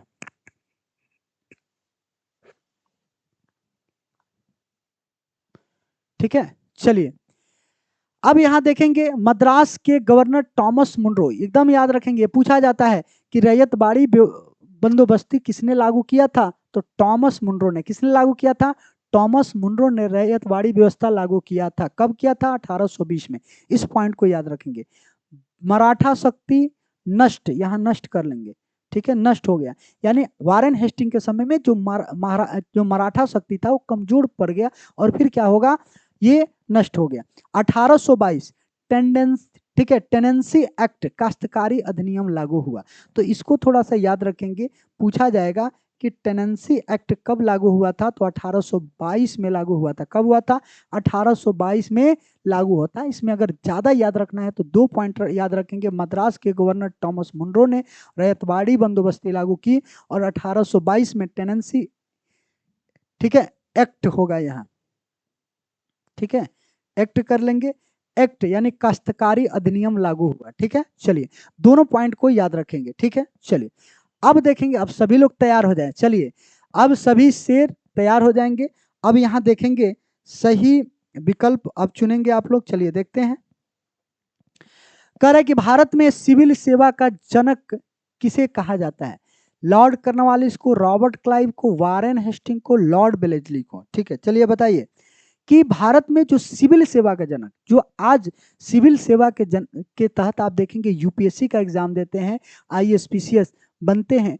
देखिए एग्जामों में आप देखेंगे कि जो स्टेट लेता है वो क्या लेता है, जैसे मान लीजिए BPSC, Bihar public service commission, central government में आप देखेंगे UPSC, union public service commission, और उसी के तहत क्या होता है, आईएएस ऑफिसर बनते हैं, पीसीएस बनते हैं, आईएएस ऑफिसर बनते हैं, डीएम आप देखेंगे, एसपी। ठीक है, तो यहां देखेंगे कि सिविल सेवा का जनक किसको माना जाता है, यानी भारत में जो सिविल सेवा प्रारंभ है वर्तमान में वो किसकी देन है। ठीक है, तो आइए देखते हैं किसकी देन है। चला तो लॉर्ड कर्नवालिस। ठीक है, और जितने लोगों ने लॉर्ड कर्नवालिस को सही कहा बिल्कुल सही है। निशु कुमारी, प्रीति कुमारी, ठीक है, निशु कुमारी, प्रीति कुमारी, ठीक है, पूजा कुमारी, चलिए बहुत बढ़िया, ठीक है, बहुत बढ़िया। आर सिंह, बहुत बढ़िया। चलिए आगे चलेंगे क्योंकि हम लोग पूरा चर्चा कर चुके हैं। अब देखेंगे निम्नलिखित में लॉर्ड, यहां लॉर्ड कर लेंगे, लॉर्ड कर्नवालिस के कार्यकाल में, ठीक है, में सही नहीं है, यानी लॉर्ड कर्नवालिस के कार्यकाल में क्या सही नहीं है, लॉर्ड कर्नवालिस के कार्यकाल में जो घटनाएं घटी उसमें क्या सही नहीं है, आपको जो सही नहीं है उसको चुनना है, यानी आपको क्या करना है, गलत चुनना है। यानी अब देखेंगे बंगाल में अस्थाई बंदोबस्ती लागू, क्या सही है, बिल्कुल सही। यानी आप देखेंगे कि यहाँ पे अस्थाई बंदोबस्ती लागू हो गया, यानी कि आप देखेंगे लॉर्ड कर्नवालिस के समय में बंगाल में अस्थाई बंदोबस्ती लागू हो गया। चलिए इस प्रश्न को देखेंगे, ठीक है, अंशु कश्यप। यहां देखते हैं बंगाल में अस्थाई बंदोबस्ती लागू हुआ। बंगाल में अस्थाई बंदोबस्ती किसके समय में, तो लॉर्ड कर्नवालिस के समय में लागू हुआ। श्रीरंगपट्टनम की संधि 1792 में किसके समय में हुआ, लॉर्ड कर्नवालिस के समय में हुआ। चला ठीक है, ये भी सही है। लॉर्ड, यहां लॉर्ड कर लीजिएगा, लाई हो गया। लॉर्ड कर्नवालिस को सिविल सेवा का जनक कहा जाता है, अभी हम लोगों ने आगे क्वेश्चन में देखा, तो ये भी सही है। अब देखेंगे द्वैध, ठीक है, द्वैध शासन, द्वैध शासन, यहां द्वैध शासन प्रणाली समाप्त। ठीक है, तो यहां देखेंगे द्वैध शासन प्रणाली कर्नवालिस ने ये नहीं समाप्त किया था, तो ये आपका कौन समाप्त किया था, हेस्टिंग ने किया था। तो ये आपका जो पॉइंट है गलत हो जाएगा, यानी विकल्प सी कौन सा होगा, डी। और जितने लोगों ने डी विकल्प चुना है बिल्कुल सही है। ठीक है, चलिए आगे चलते हैं। चला अगला पॉइंट, थोड़ा सा पानी पी ले। ठीक है, चलिए 2 ही क्वेश्चन था राजा कुमार। ठीक है, चलिए आगे चलते हैं, अगला प्रश्न अगला पॉइंट देखते हैं। कह रहा है कि Lord M हस्ट, Lord haste M हस्ट की बात करेंगे 1832 से 28, यानी 1832 से 28, यानी 1832 से 28 की बात करेंगे तो लॉर्ड हेमस्ट कौन होंगे, एम हस्ट होंगे। ठीक है, चलिए इसमें देखेंगे 1824 से 26 प्रथम आंग्ल बर्मा युद्ध हुआ। यानी किसके समय में? तो लॉर्ड एम हस्ट के समय में आप देखेंगे कि क्या हुआ, प्रथम, ठीक है, प्रथम आंग्ल बर्मा युद्ध हुआ। तो बस याद रखेंगे, ठीक है। 1826 में बर्मा एवं अंग्रेज, यहाँ अंग्रेज कर लेंगे, अंग्रेजों के बीच यांग डब्बू की संधि हुई, ठीक है। तो ये भी कभी कभी पूछा जाता है, बस आपको ध्यान रखना है। चलिए अब देखेंगे लॉर्ड विलियम बेंटिक, यहाँ बेंटिक कर लेंगे। लॉर्ड विलियम बेंटिक, इनका समय काल होगा 1828 से 35, 1828 से 35 तक इनका समय होगा। आइए देखते हैं, ये यहाँ से बहुत ज्यादा प्रश्न पूछा जाता है। लॉर्ड विलियम बेंटिक से बहुत ज्यादा प्रश्न पूछे जाते हैं। चलिए बहुत बढ़िया। आर सिंह, ठीक है। श्रुति कृति, श्रुति कृति बोलनी है, श्रुति कृति की उनको समझ में नहीं आ रहा है। चलिए काफी लोगों को समझ में आ रहा है, एक दो लोग हैं। तो जैसे अगर आप क्लास पीछे का नहीं कर की होंगी या फिर लेट से जुड़ेंगी तो थोड़ा सा समझ में नहीं आएगा, ठीक है, कोई दिक्कत नहीं है, थोड़ा सा पेशेंस रखिए, ठीक है। अब देखेंगे लॉर्ड विलियम बेंटिक, बेंटिक की बात करेंगे और बेंटिक का जो समय होगा 1828 से 35 होगा। ये अत्यंत महत्वपूर्ण है क्योंकि यहां से प्रश्न पूछे जाते हैं। आइए देखते हैं। 1833 चार्टर्ड एक्ट के अनुसार बंगाल का गवर्नर जनरल को भारत का गवर्नर जनरल बना दिया गया। अब यहां देखेंगे कि 1833 का चार्टर्ड एक्ट आता है और इस एक्ट के अनुसार जो बंगाल का गवर्नर जनरल था, ठीक है, बंगाल का गवर्नर जनरल यानी लॉर्ड विलियम बेंटिक की बात करेंगे, ये बंगाल के गवर्नर जनरल से अब क्या कर दिया जाएगा कि भारत का गवर्नर जनरल बना दिया जाएगा, ठीक है, ठीक है। अब देखेंगे भारत का प्रथम governor general Lord William Bentinck. अब यही प्रश्न पूछ लिया जाएगा कि भारत का प्रथम गवर्नर जनरल कौन होंगे? लॉर्ड विलियम बेंटिक होंगे। कौन होंगे? Lord William Bentinck. 1829 सती प्रथा का अंत। अब देखेंगे इन्हीं के समय में, लॉर्ड विलियम बेंटिक के समय में ही 1829 में सती प्रथा का अंत हो जाएगा। किसके सहयोग से? राजा राम मोहन राय के सहयोग से। यानी राजा राम मोहन के अथक प्रयासों के कारण भारत में सती प्रथा का अंत हुआ। आप जानते हैं कि उस समय सती प्रथा क्या था? अगर कोई पुरुष की देहांत हो जाती है तो उनकी जो पत्नी थी उनको भी जिंदा उस चिता पे जला दिया जाता था। इसी को सती प्रथा कहा जाता था और ये सती प्रथा बहुत ही निंदनीय और कष्टकारी थी। इसको लोग धर्म से जोड़ के रखते थे, कहीं ना कहीं धर्म से जोड़ के रखते थे। इसी को देखकर आगे जब राजा राम मोहन राय ने अध्ययन किया, शिक्षा प्राप्त की, तो यहाँ इनको लगा कि कहीं ना कहीं भारत के लिए सबसे बड़ी कुरीति है, क्योंकि आना और जाना, जन्म और मृत्यु पर किसी का रोक नहीं है। जिसका जन्म होता है वो मरेगा ही, उसको ये धरती छोड़ के जाना है। लेकिन अगर महिला के साथ उनके जन्म से पूर्व ही अगर जला दिया जाता है तो ये बहुत बड़ी कुरीति है। और इसी पे राजा राम मोहन राय ने क्या किया? अथक प्रयास किया और इन्हीं का देन है कि जाके बाद में सती प्रथा का अंत हुआ 1829 में। और ये आप देखेंगे किसका समय था? तो लॉर्ड विलियम बेंटिक ने, ठीक है। तो लॉर्ड विलियम बेंटिक ने सती प्रथा का अंत किया और किसके सहयोग से? राजा राम मोहन राय के सहयोग से। और ये प्रश्न बार बार पूछा जाता है, ठीक है। तो राजा राम मोहन राय, सती प्रथा एकदम याद रखेंगे, ठीक है। चलिए, और कहीं ना कहीं आज भी आप देखेंगे, ठीक है, ये व्यक्तिगत मानना है कि आज भी अगर किसी की मृत्यु हो जाता है तो शमशान में महिला नहीं जाती हैं दाह संस्कार करने। लेकिन धीरे धीरे अब सारी चीजें बदल रही हैं, ठीक है। और उस समय भी महिला शमशान घाट में नहीं जाती थी, क्योंकि जो महिला को जिंदा जलाया जाता था, तो आपको पता है कि अगर केवल आपका थोड़ा सा हाथ जल जाता है तो आपको कितना कष्ट होता है। तो बहुत ही एक हमारे तरफ से देखेंगे तो ये बहुत ही अच्छा हुआ कि सती प्रथा का अंत हुआ, ठीक है। अब यहाँ कर्नल स्लीमैन की सहायता से ठगी प्रथा का अंत। अब देखेंगे ठगी प्रथा का भी अंत किसके समय में हुआ? Lord William Bentinck. यानी कि जो स्लीमैन था, कर्नल स्लीमैन, कर्नल स्लीमैन के प्रयास से ठगी प्रथा का अंत हो जाता है, ठगी प्रथा का अंत। फिर आप देखेंगे कि शिशु बालिका हत्या, शिशु बालिका हत्या पर प्रतिबंध। यानी आप देखेंगे कि प्राचीन समय में क्या होता था कि जब घर में लड़कियों का जन्म होता था तो बहुत सारे लोग उसको क्या करते थे, उसको जान से मार देते थे। ठीक है, अगर बच्ची का जन्म हो रहा है, अगर उसको मार दिया जाएगा बचपन में ही, तो आप क्या समझ सकते हैं कितना दुखदाई है। क्योंकि अगर महिला नहीं रहेंगे तो फिर ये सृष्टि नहीं चलेगा।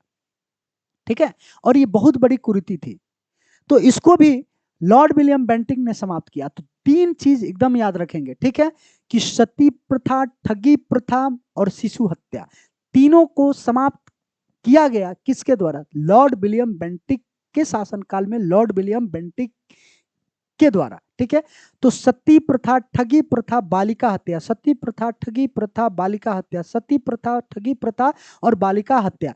अब इसमें देखेंगे सती प्रथा का अंत राजा राम मोहन राय के सहयोग से, ठीक है, ठगी प्रथा का अंत कर्नल स्लीमैन की सहायता से, और फिर शिशु बालिका पे प्रतिबंध लगाने का काम किसके समय में हुआ? तो लॉर्ड विलियम बेंटिक के समय में। ये 3 पॉइंट एकदम आपको जुबान पे होना चाहिए एकदम। और जब भी बहुत सारी चीजें हैं, आप संस्कृति से जोड़ के देखिए, अपने आप से जोड़िए, समाज से जोड़िए, रटना नहीं पड़ेगा, याद हो जाएगा। ठीक है, याद हो जाएगा चला, रटना नहीं पड़ेगा। ठीक है, चलिए 1935 में कलकत्ता मेडिकल कॉलेज की स्थापना, यहाँ में शुद्ध होगा, तो यहाँ आप देखेंगे 1835 में कलकत्ता में मेडिकल कॉलेज की स्थापना हुआ। मैकाले, ठीक है, मैकाले के अनुशंसा पर अंग्रेजी भाषा शिक्षा का माध्यम बना। ये अत्यंत महत्वपूर्ण है, पूछा जाएगा कि अंग्रेजी का, अंग्रेजी भाषा शिक्षा का माध्यम बना किसके शासनकाल में? Lord William Bentinck. किसके अनुशंसा पे? तो लॉर्ड मैकाले के अनुशंसा पे। ये भी पॉइंट आपको याद रखना होगा, महत्वपूर्ण है। क्या है चला? बहुत ही महत्वपूर्ण है, आपको याद रखना होगा। यानी सती प्रथा, ठगी प्रथा, शिशु बाल्य हत्या, आप देखेंगे ये तीनों समाप्त किया लॉर्ड विलियम बेंटिक ने। एक राज, ठीक है, सती प्रथा राजा राम मोहन राय के सहयोग से, ठीक है, ठगी प्रथा स्लीमैन के सहयोग से, और फिर शिशु हत्या खुद उसने किया। ठीक है, तो अब देखेंगे कि अंग्रेजी भाषा, क्योंकि भाषा जरूरी है, तो मैकाले कहा नहीं, अंग्रेज जो शिक्षा का माध्यम है उसको अंग्रेजी बनाया जाए, ताकि अगर अंग्रेजी बनेगा तो फिर हमको क्या मिलेगा कि भारत से एक सस्ता वर्कर मिलेगा। यही कंसेप्ट था और इसी को लेकर तो यहाँ पे इसको भी याद रखेंगे। ठीक है, ये पॉइंट महत्वपूर्ण है। आप देखेंगे चार्ल्स मेटकॉफ आएंगे, उसके बाद से 1835 से 36, इन्हीं के समय आप देखेंगे कि चार्ल्स मेटकॉफ के समय आप देखेंगे प्रेस से नियंत्रण हटा दिया गया। आप देखेंगे जो प्रेस पर नियंत्रण लगा था उसको हटा दिया गया। तो पूछा जाता है कि किसने प्रेस से नियंत्रण हटाया? तो चार्ल्स मेटकॉफ। जो चार्ल्स मेटकॉफ थे वो प्रेस से क्या किए कि नियंत्रण हटा दिए। और ये पूछ लिया जाता है, ध्यान रखेंगे, भारतीय प्रेस का मुक्तिदाता, इसीलिए इनको भारतीय प्रेस का मुक्तिदाता कहा जाता है। और ये भी पूछा जाता है आपसे, यही ज्यादा पूछा जाएगा कि भारतीय प्रेस का मुक्तिदाता किसे कहा जाता है? तो चार्ल्स मेटकॉफ को। किसको कहा जाता है चला?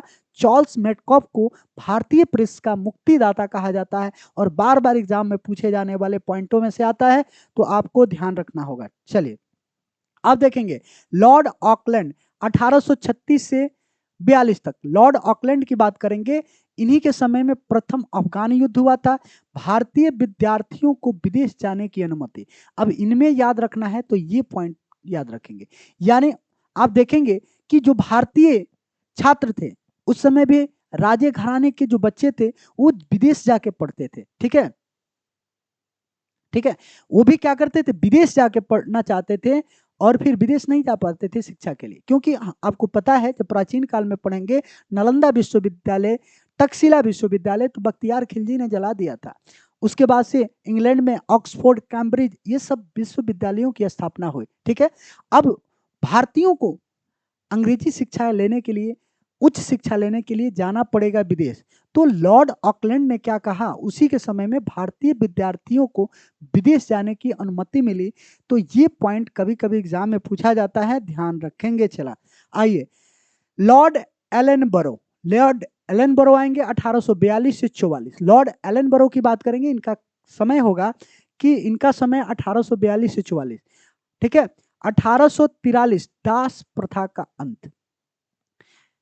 ठीक है, एक्ट 5 के तहत, एक्ट यहाँ एक्ट कर लेंगे, आधा कर रहेगा, ठीक है। अब ये पॉइंट अत्यंत महत्वपूर्ण होगा। दास प्रथा की बात करेंगे तो दास प्रथा बहुत बड़ी कुरीति थी और दास प्रथा जो था परंपरागत था। यानी अगर किसी व्यक्ति का, जैसे सिंपल समझिए कि हमारे पिताजी अगर दास थे, किसी का दास थे, तो हम भी क्या होंगे, उस व्यक्ति का दास हो जाएंगे। तो ये पीढ़ी दर पीढ़ी दासता चली आ रही थी और दासता में क्या होता था, शोषण होता था। क्या होता था, शोषण। अब इस दासता को किसने खत्म किया, तो लॉर्ड एलन बरो ने किया।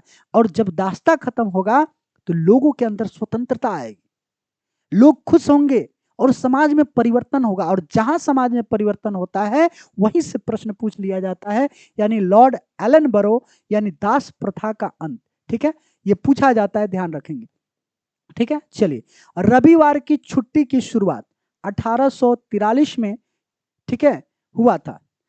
आप देखेंगे रविवार, ये भी पूछ लिया जाता है, रविवार। आज आप देखेंगे जॉब में जो रविवार की छुट्टी होता है, स्कूलों में रविवार की छुट्टी होता है, वो लॉर्ड एलन बरो का दिन है।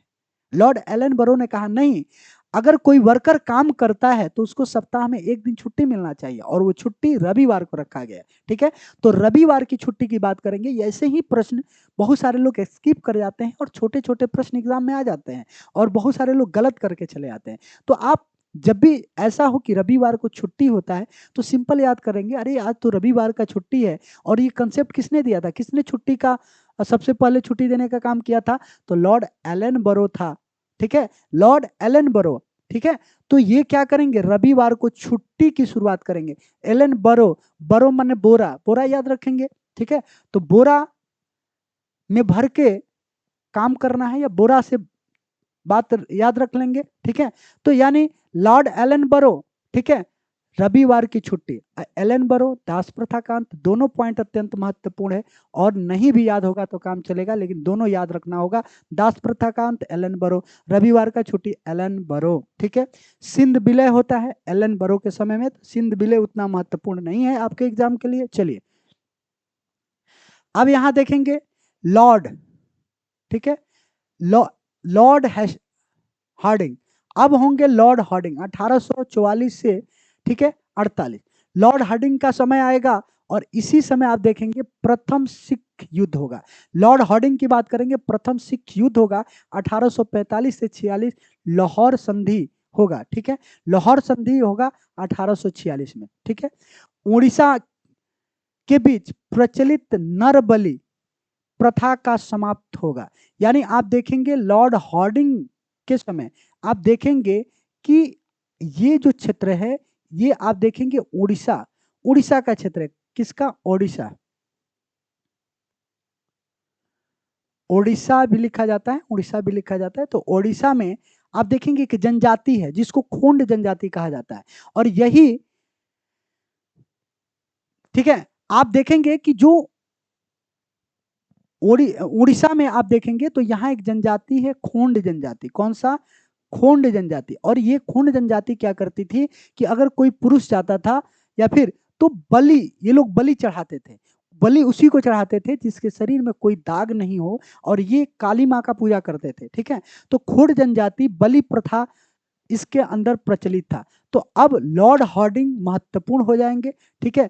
अब देखेंगे एलन बरो, दास प्रथा, ठीक है, लॉर्ड हार्डिंग नरबली प्रथा, लॉर्ड विलियम बेंटिक सती प्रथा, क्या, सती प्रथा, ठीक है, ठगी प्रथा और बालिका शिशु हत्या, ये तीनों जो शासन काल अत्यंत महत्वपूर्ण है और यहां से प्रश्न पूछे जाते हैं। लॉर्ड हार्डिंग, लॉर्ड एलन बरो, और फिर आप देखेंगे लॉर्ड, ठीक है, लॉर्ड, ठीक है, लॉर्ड हार्डिंग, ठीक है। तो यहां से याद रखेंगे उड़ीसा में प्रचलित नरबलि की प्रथा को समाप्त किया किसने, लॉर्ड हार्डिंग ने। तो ये पॉइंट याद रखेंगे। सिख युद्ध या नहीं भी याद है तो काम चलेगा। चलिए आगे चलते हैं। अब देखेंगे लॉर्ड डलहौजी। लॉर्ड डलहौजी का समय अत्यंत महत्वपूर्ण है 1848 से 56, ठीक है। इस समय लॉर्ड हार्डिंग के समय की बात करेंगे तो व्यापकत सिद्धांत आया, डॉक्ट्रिन ऑफ स्लेव्स की नीति आई, यानी व्यापकत सिद्धांत की बात करेंगे, डॉक्ट्रिन ऑफ स्लेव्स, ठीक है, हड़प नीति, इसी को क्या कहा गया, हड़प नीति, हड़प नीति। और इस हड़प नीति के तहत क्या होगा, ठीक है, सतारा, ठीक है, जैतपुर, संबलपुर, बघाट, उदयपुर, झांसी और नागपुर पे, ठीक है, नागपुर, इस सभी को क्या किया जाएगा कि अंग्रेजों द्वारा हड़प लिया जाएगा, ठीक है।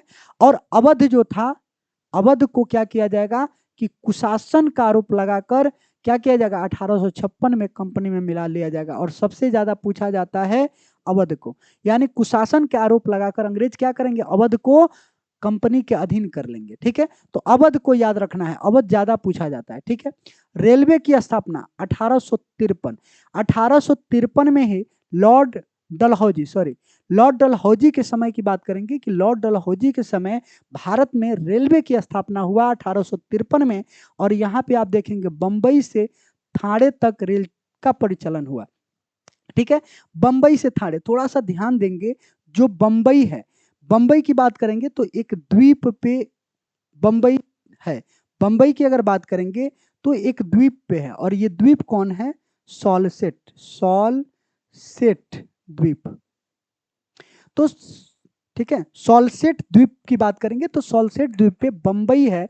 और इसी पे आप देखेंगे, ठीक है, इसी पे आप देखेंगे कि सॉलसेट द्वीप की बात करेंगे तो इसी पे हम देखेंगे कि बंबई से थाने तक जो रेल परिचालन हुआ 1853 में हुआ। और ये किसके समय में, लॉर्ड डलहौजी के समय में।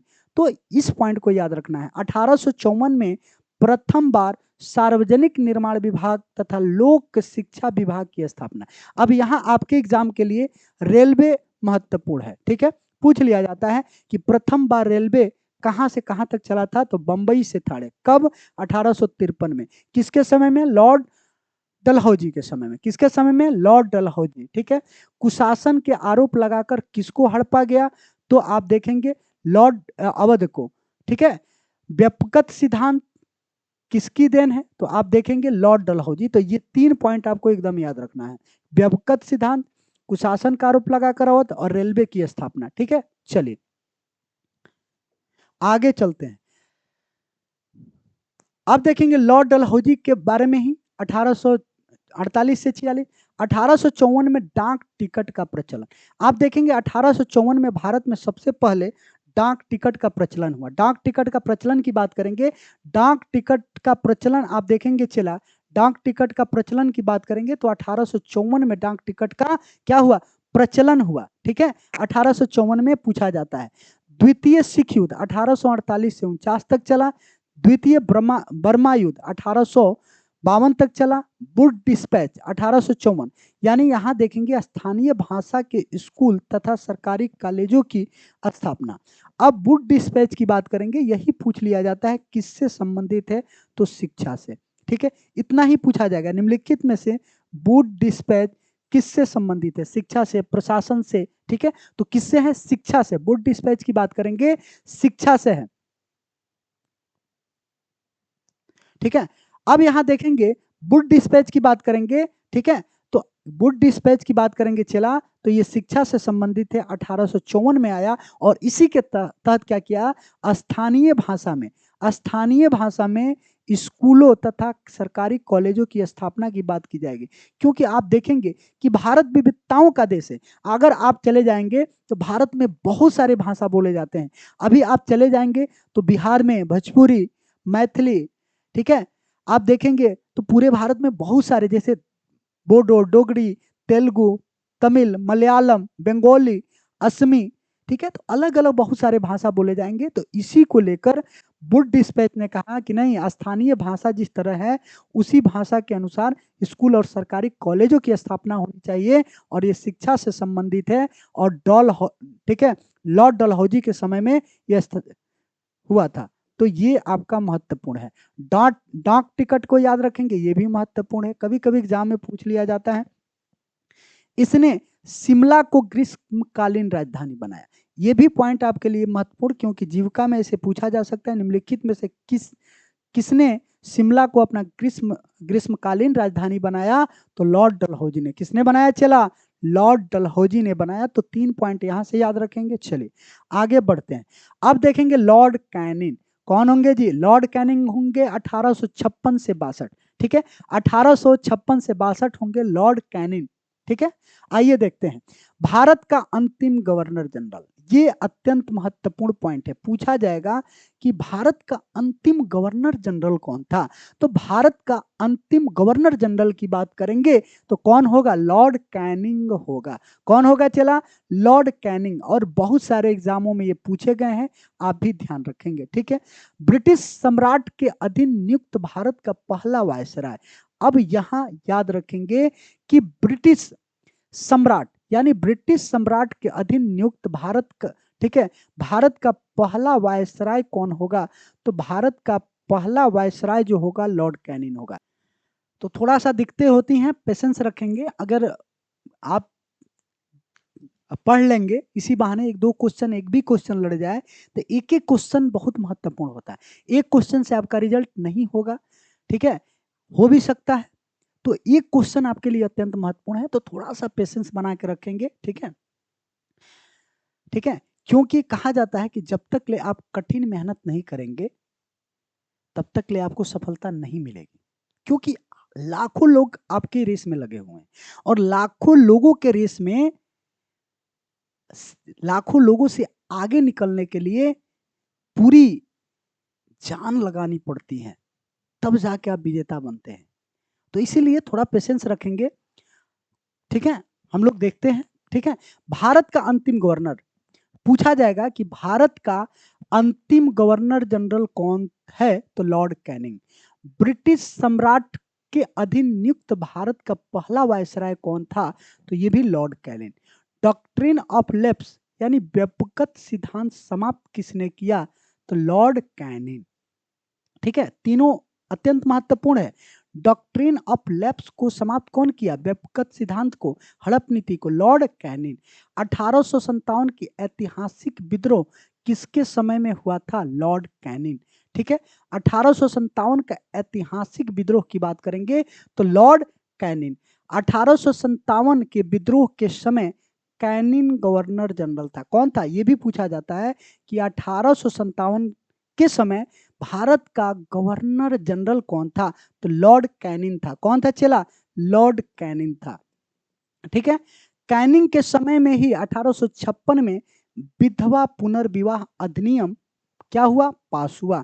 विधवा, ठीक है, विधवा पुनर्विवाह अधिनियम। यानी आप देखेंगे कि भारतीय समाज में अगर सती प्रथा का जब अंत हुआ तो समाज में विधवा लोगों की जनसंख्या बढ़ने लगी।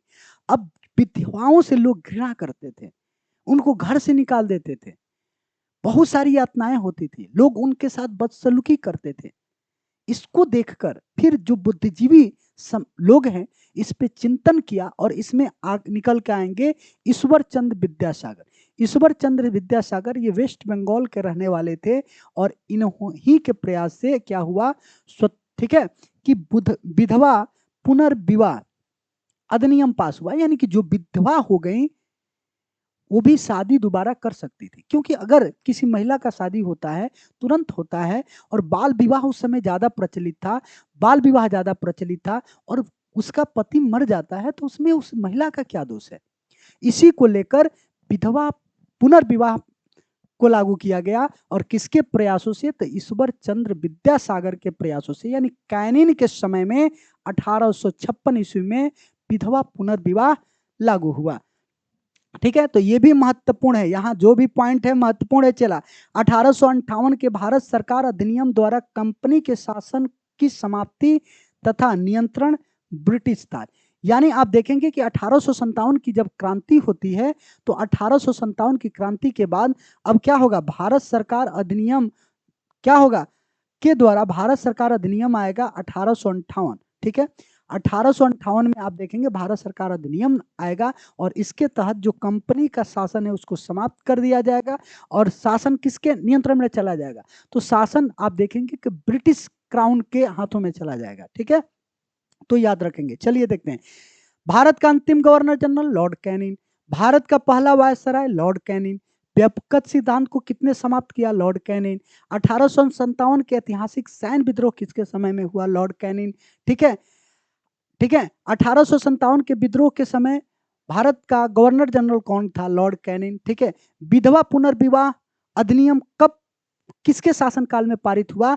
तो लॉर्ड कैनिंग, ठीक है, किसके प्रयास से पारित हुआ? तो ईश्वर चंद्र विद्यासागर। ठीक है, अब देखेंगे कि भारत में भारत सरकार अधिनियम कब आया? 1858 में। ठीक है, अब यहाँ देखेंगे कि इससे क्या फायदा हुआ कि कंपनी से अब शासन किसके साथ चला गया? क्राउन के हाथों में। ठीक है, चलिए आगे चलते हैं।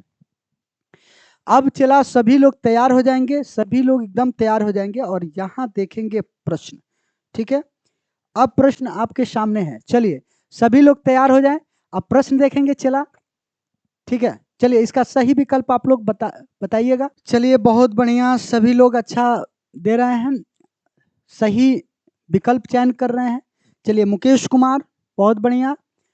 स्वराज, चलिए अब देखते हैं 1833 के चार्टर्ड एक्ट के तहत किसे बंगाल के गवर्नर जनरल को, ठीक है, बंगाल के गवर्नर जनरल को, यहां देखेंगे किसे बंगाल के गवर्नर जनरल को भारत का गवर्नर जनरल बना गया? रॉबर्ट क्लाइव, लॉर्ड, ठीक है, यहाँ William Bentinck, Lord Amherst और एलन बरो। चलिए देखते हैं कितने लोग सही करते हैं। चलिए बहुत बढ़िया, बहुत बढ़िया, सभी लोग का विकल्प बहुत अच्छा आ रहा है। ये होता है कंसंट्रेशन। आप लोग, हमको उम्मीद, हमको लगता है कि 98% बच्चे जो हैं सही दे रहे हैं, सही विकल्प का चयन कर रहे हैं। कब, ठीक है, एक दो लोगों का मिसमैच है। ठीक है, चलिए कोई बात नहीं है। ठीक है, चलिए यहाँ सही विकल्प आपका क्या हो जाएगा? विकल्प बी।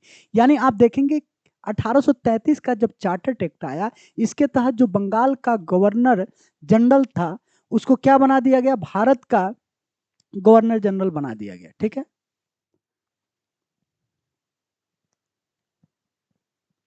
चलिए अगला प्रश्न देखते हैं।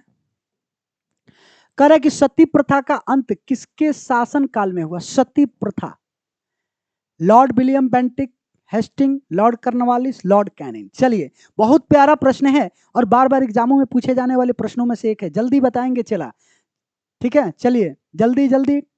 ठीक है, सती प्रथा का अंत किसके शासन काल में हुआ? चलिए बहुत बढ़िया, लॉर्ड विलियम बेंटिक। किसके समय में हुआ? चला, लॉर्ड विलियम बेंटिक के समय में। और किनके प्रयासों से? राजा राम मोहन राय। किसके प्रयासों से? राजा राम मोहन राय। अगर लॉर्ड विलियम बेंटिक की बात करेंगे तो यहाँ सती प्रथा का अंत हुआ, ठगी प्रथा, ठगी प्रथा का अंत हुआ, शिशु, ठीक है, बाल हत्या, ठीक है, शिशु बाल हत्या, ये सभी पे क्या हुआ? प्रतिबंध लगाया गया। किसके समय में? लॉर्ड विलियम बेंटिक के समय में। ठीक है, चलिए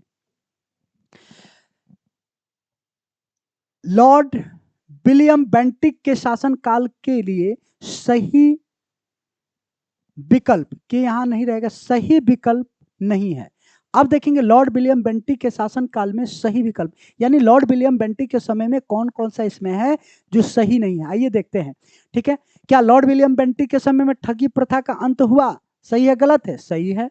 ठीक है, सती प्रथा का अंत हुआ, ये भी सही है। यानी लॉर्ड विलियम बेंटिक के समय में राजा राम मोहन राय के प्रयासों से सती प्रथा का अंत हो गया। शिशु बालिका हत्या पे प्रतिबंध, ये भी सही है। इस प्रकार सही विकल्प क्या होगा? डी होगा, और सभी लोगों का सही है। ठीक है, चलिए आगे चलते हैं। चला अगला प्रश्न देखते हैं। ठीक है, भारतीय प्रेस का मुक्तिदाता किसे कहा जाता है? चलिए भारतीय प्रेस का मुक्तिदाता की बात करेंगे। ठीक है, किसको कहा जाता है? बेंटिक को, चार्ल्स मैडकॉफ को, लॉर्ड ऑकलैंड को, लॉर्ड हॉर्डिंग को। ठीक है, चलिए देखते हैं कितने लोग सही करते हैं। ठीक है, नीलम कुमारी, स्वराज कुमार, चलिए बहुत बढ़िया, रोशनी, चलिए बहुत बढ़िया,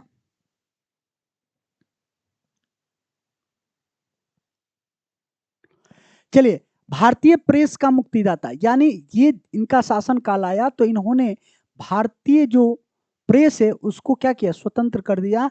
तो ये चार्ल्स मेडकॉफ होंगे। कौन होंगे? Charles Metcalfe. इनको क्या कहा जाता है? भारतीय प्रेस का मुक्तिदाता। भारतीय प्रेस का मुक्तिदाता किसको कहा जाता है? चार्ल्स मेडकॉफ को। और जितने लोगों ने बी विकल्प चयन किया सही है, काफी लोग का गलत जा रहा है। ठीक है, तो जिसका गलत जा रहा है वो एकदम याद रखेंगे कि भारतीय प्रेस का मुक्तिदाता, आप जो न्यूज पेपर आज पढ़ रहे हैं, ठीक है, उस पर प्रतिबंध भी था, लेकिन आकर भारतीय प्रेस का मुक्तिदाता के रूप में कौन आगे आए? चार्ल्स मेडकॉफ आए। कौन आए? चला, चार्ल्स मेडकॉफ आए। तो याद रखेंगे चार्ल्स मेडकॉफ को। ठीक है, चलिए आगे चलते हैं। लॉर्ड एलनबरो, लॉर्ड एलनबरो के समय प्रमुख प्रमुख घटना थी दास प्रथा का अंत, रविवार की छुट्टी, ठीक है, छुट्टी कर लीजिएगा, छुट्टी की शुरुआत, सती प्रथा का अंत, ए और बी दोनों। ठीक है, तो अब लॉर्ड एलनबरो की बात हो रही है, तो आप देखेंगे दास प्रथा का अंत, रविवार की छुट्टी, सती प्रथा का अंत। तो सती प्रथा का अंत बेंटिक के समय हुआ, बेंटिक, तो ये तो नहीं होगा। ठीक है, अब देखेंगे दास प्रथा और रविवार की छुट्टी, दास प्रथा और रविवार की छुट्टी की बात करेंगे। चलिए देखते हैं कितने लोग सही करते हैं। मुकेश कुमार, चलिए मुकेश कुमार, स्वराज, चलिए बहुत बढ़िया। अब देखेंगे लॉर्ड एलनबरो आएगा तो उस समय देखेंगे दास प्रथा का अंत करेगा, रविवार को छुट्टी देगा। इस प्रकार ए और बी दोनों सही है, इस प्रकार सही विकल्प आपका डी हो जाएगा। सही विकल्प आपका चला क्या होगा, डी हो जाएगा। सही विकल्प क्या हो जाएगा, डी हो जाएगा। चलिए जितने लोगों ने डी विकल्प का चयन किया है बहुत ही बढ़िया, आगे चलते हैं। कह रहे कि बालिक, ठीक है, बलि प्रथा का सर्वाधिक प्रचलन किस जनजाति में था, जनजाति किस जनजाति में था, गोंड जनजाति, संथाल, खोंड और भील। चलिए देखते हैं, इसको सही बताएंगे कितने लोग सही करते हैं। जो आप देखेंगे बलि प्रथा, यानी कि किसी मानव का बलि कर देते थे, ये कौन सी जनजाति थे, जो क्या करते थे, मानव को काट देते थे, ठीक है, बलि चढ़ा देते थे। ठीक है, गोंड, संथाल, खोंड और भील। चलिए बहुत बढ़िया, काफी लोग का सही आ रहा है, बहुत लोग गलत भी बता रहे हैं। चलिए चलिए बहुत बढ़िया। यहां बलि प्रथा की बात करेंगे तो अब देखेंगे कौन होंगे, खोंड जनजाति। खोंड जनजाति याद रखेंगे, खोंड जनजाति बलि प्रथा सर्वाधिक प्रचलित था किसमें, खोंड जनजाति में। ठीक है, अभी वर्तमान में देखेंगे 2011 के जनगणना के अनुसार भारत में सर्वाधिक जनसंख्या किस जनजाति का है, सर्वाधिक जनसंख्या की बात करेंगे तो कौन है, तो भील। ठीक है, भील सर्वाधिक जनसंख्या है। सेकंड स्थान पे कौन है, तो गोंड है। थर्ड स्थान पे कौन है, तो संथाल है।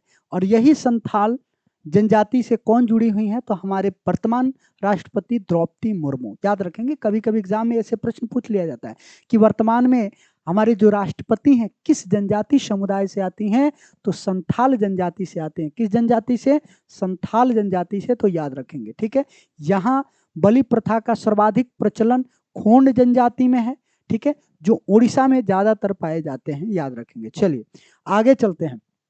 कह रहा है कि निम्नलिखित में से किसने अवध को एक अशांत क्षेत्र घोषित करने में महत्वपूर्ण भूमिका निभाई ताकि उसे ब्रिटिश नियंत्रण के अधीन लाया जा सके, Lord Wavell, Lord Dalhousie, Lord Canning, Lord Ripon. चलिए इसको सही आप लोग बताएंगे। चलिए यहां देखेंगे सही विकल्प आपका क्या होगा, लॉर्ड डलहौजी हो जाएगा। यानी निम्नलिखित में से किसने अवध को क्या किया, एक अशांत क्षेत्र घोषित कर दिया। ठीक है, और फिर क्या किया कि उस पर नियंत्रण करने का काम किया, ये होगा लॉर्ड डलहौजी। कौन होंगे, लॉर्ड डलहौजी। और जितने लोगों ने विकल्प सी चुना है बिल्कुल सही चुना है। ठीक, मुंबई से थाने तक रेल परिचालन कब प्रारंभ किया गया था, चलिए बताएंगे। बंबई से थाने की बात करेंगे, रेल परिचालन कब प्रारंभ किया गया था, रेल परिचालन की बात करेंगे कब प्रारंभ किया गया था, चला जल्दी बताएंगे। ठीक है, जल्दी बताने का काम करेंगे। चलिए आइए देखते हैं, 1853, 1854, 1855, 1856। सही विकल्प आपका हो जाएगा 1853। 1853 की बात करेंगे, इसी समय क्या किया गया था कि मुंबई से थाने तक रेल परिचालन प्रारंभ किया गया था। रेल परिचालन की बात करेंगे, प्रारंभ किया गया था। ठीक है, चलिए आगे चलते हैं, अगले प्रश्नों पे देखते हैं। ब्रिटिश साम्राज्य के अधीन नियुक्त भारत का पहला वायसराय कौन था, यानी ब्रिटिश भारत का पहला वायसराय की बात करेंगे तो कौन था, Lord Dalhousie, Lord Canning, Lord Hardinge. ठीक है, कोई नहीं। ठीक है, तो चलिए देखते हैं, ब्रिटिश शासन के अधीन नियुक्त भारत का पहला वायसराय की बात करेंगे तो ये वायसराय कौन था, तो आइए देखते हैं। ठीक है, वायसराय ठीक है, तो कौन हो जाएगा चेला? Lord Canning. ठीक है, ब्रिटिश भारत के अधीन नियुक्त भारत का प्रथम वायसराय कौन था? तो ये था आपका, कौन था चेला? भारत का पहला वायसराय कौन था? लॉर्ड कैनिंग था। कौन था चेला? Lord Canning. ठीक है, जितने लोगों ने विकल्प बी का चयन किया है बिल्कुल सही है। ठीक है, चलिए अगला प्रश्न, इस प्रश्न का आप लोग जवाब देंगे जल्दी। कह रहा है कि ऐतिहासिक सैनिक विद्रोह 1857 की क्रांति किसके शासन काल में हुआ था? लॉर्ड एलन बरो, लॉर्ड कैनिंग, ठीक है, हॉर्डिंग होगा, ठीक है, और विलियम बेंटिक। तो 1857 की क्रांति की बात करेंगे तो काफी लोगों का बहुत ही शानदार सही जा रहा है। सही विकल्प होगा लॉर्ड कैनिंग। कौन होगा? लॉर्ड कैनिंग के समय में ही 1857 की क्रांति का आगाज होगा, सैन्य विद्रोह होगा। ठीक है, चलिए आगे चलते हैं, अगला प्रश्न हम लोग देखेंगे। चलिए, तो आज के प्रश्नों का श्रृंखला यही समाप्त होता है।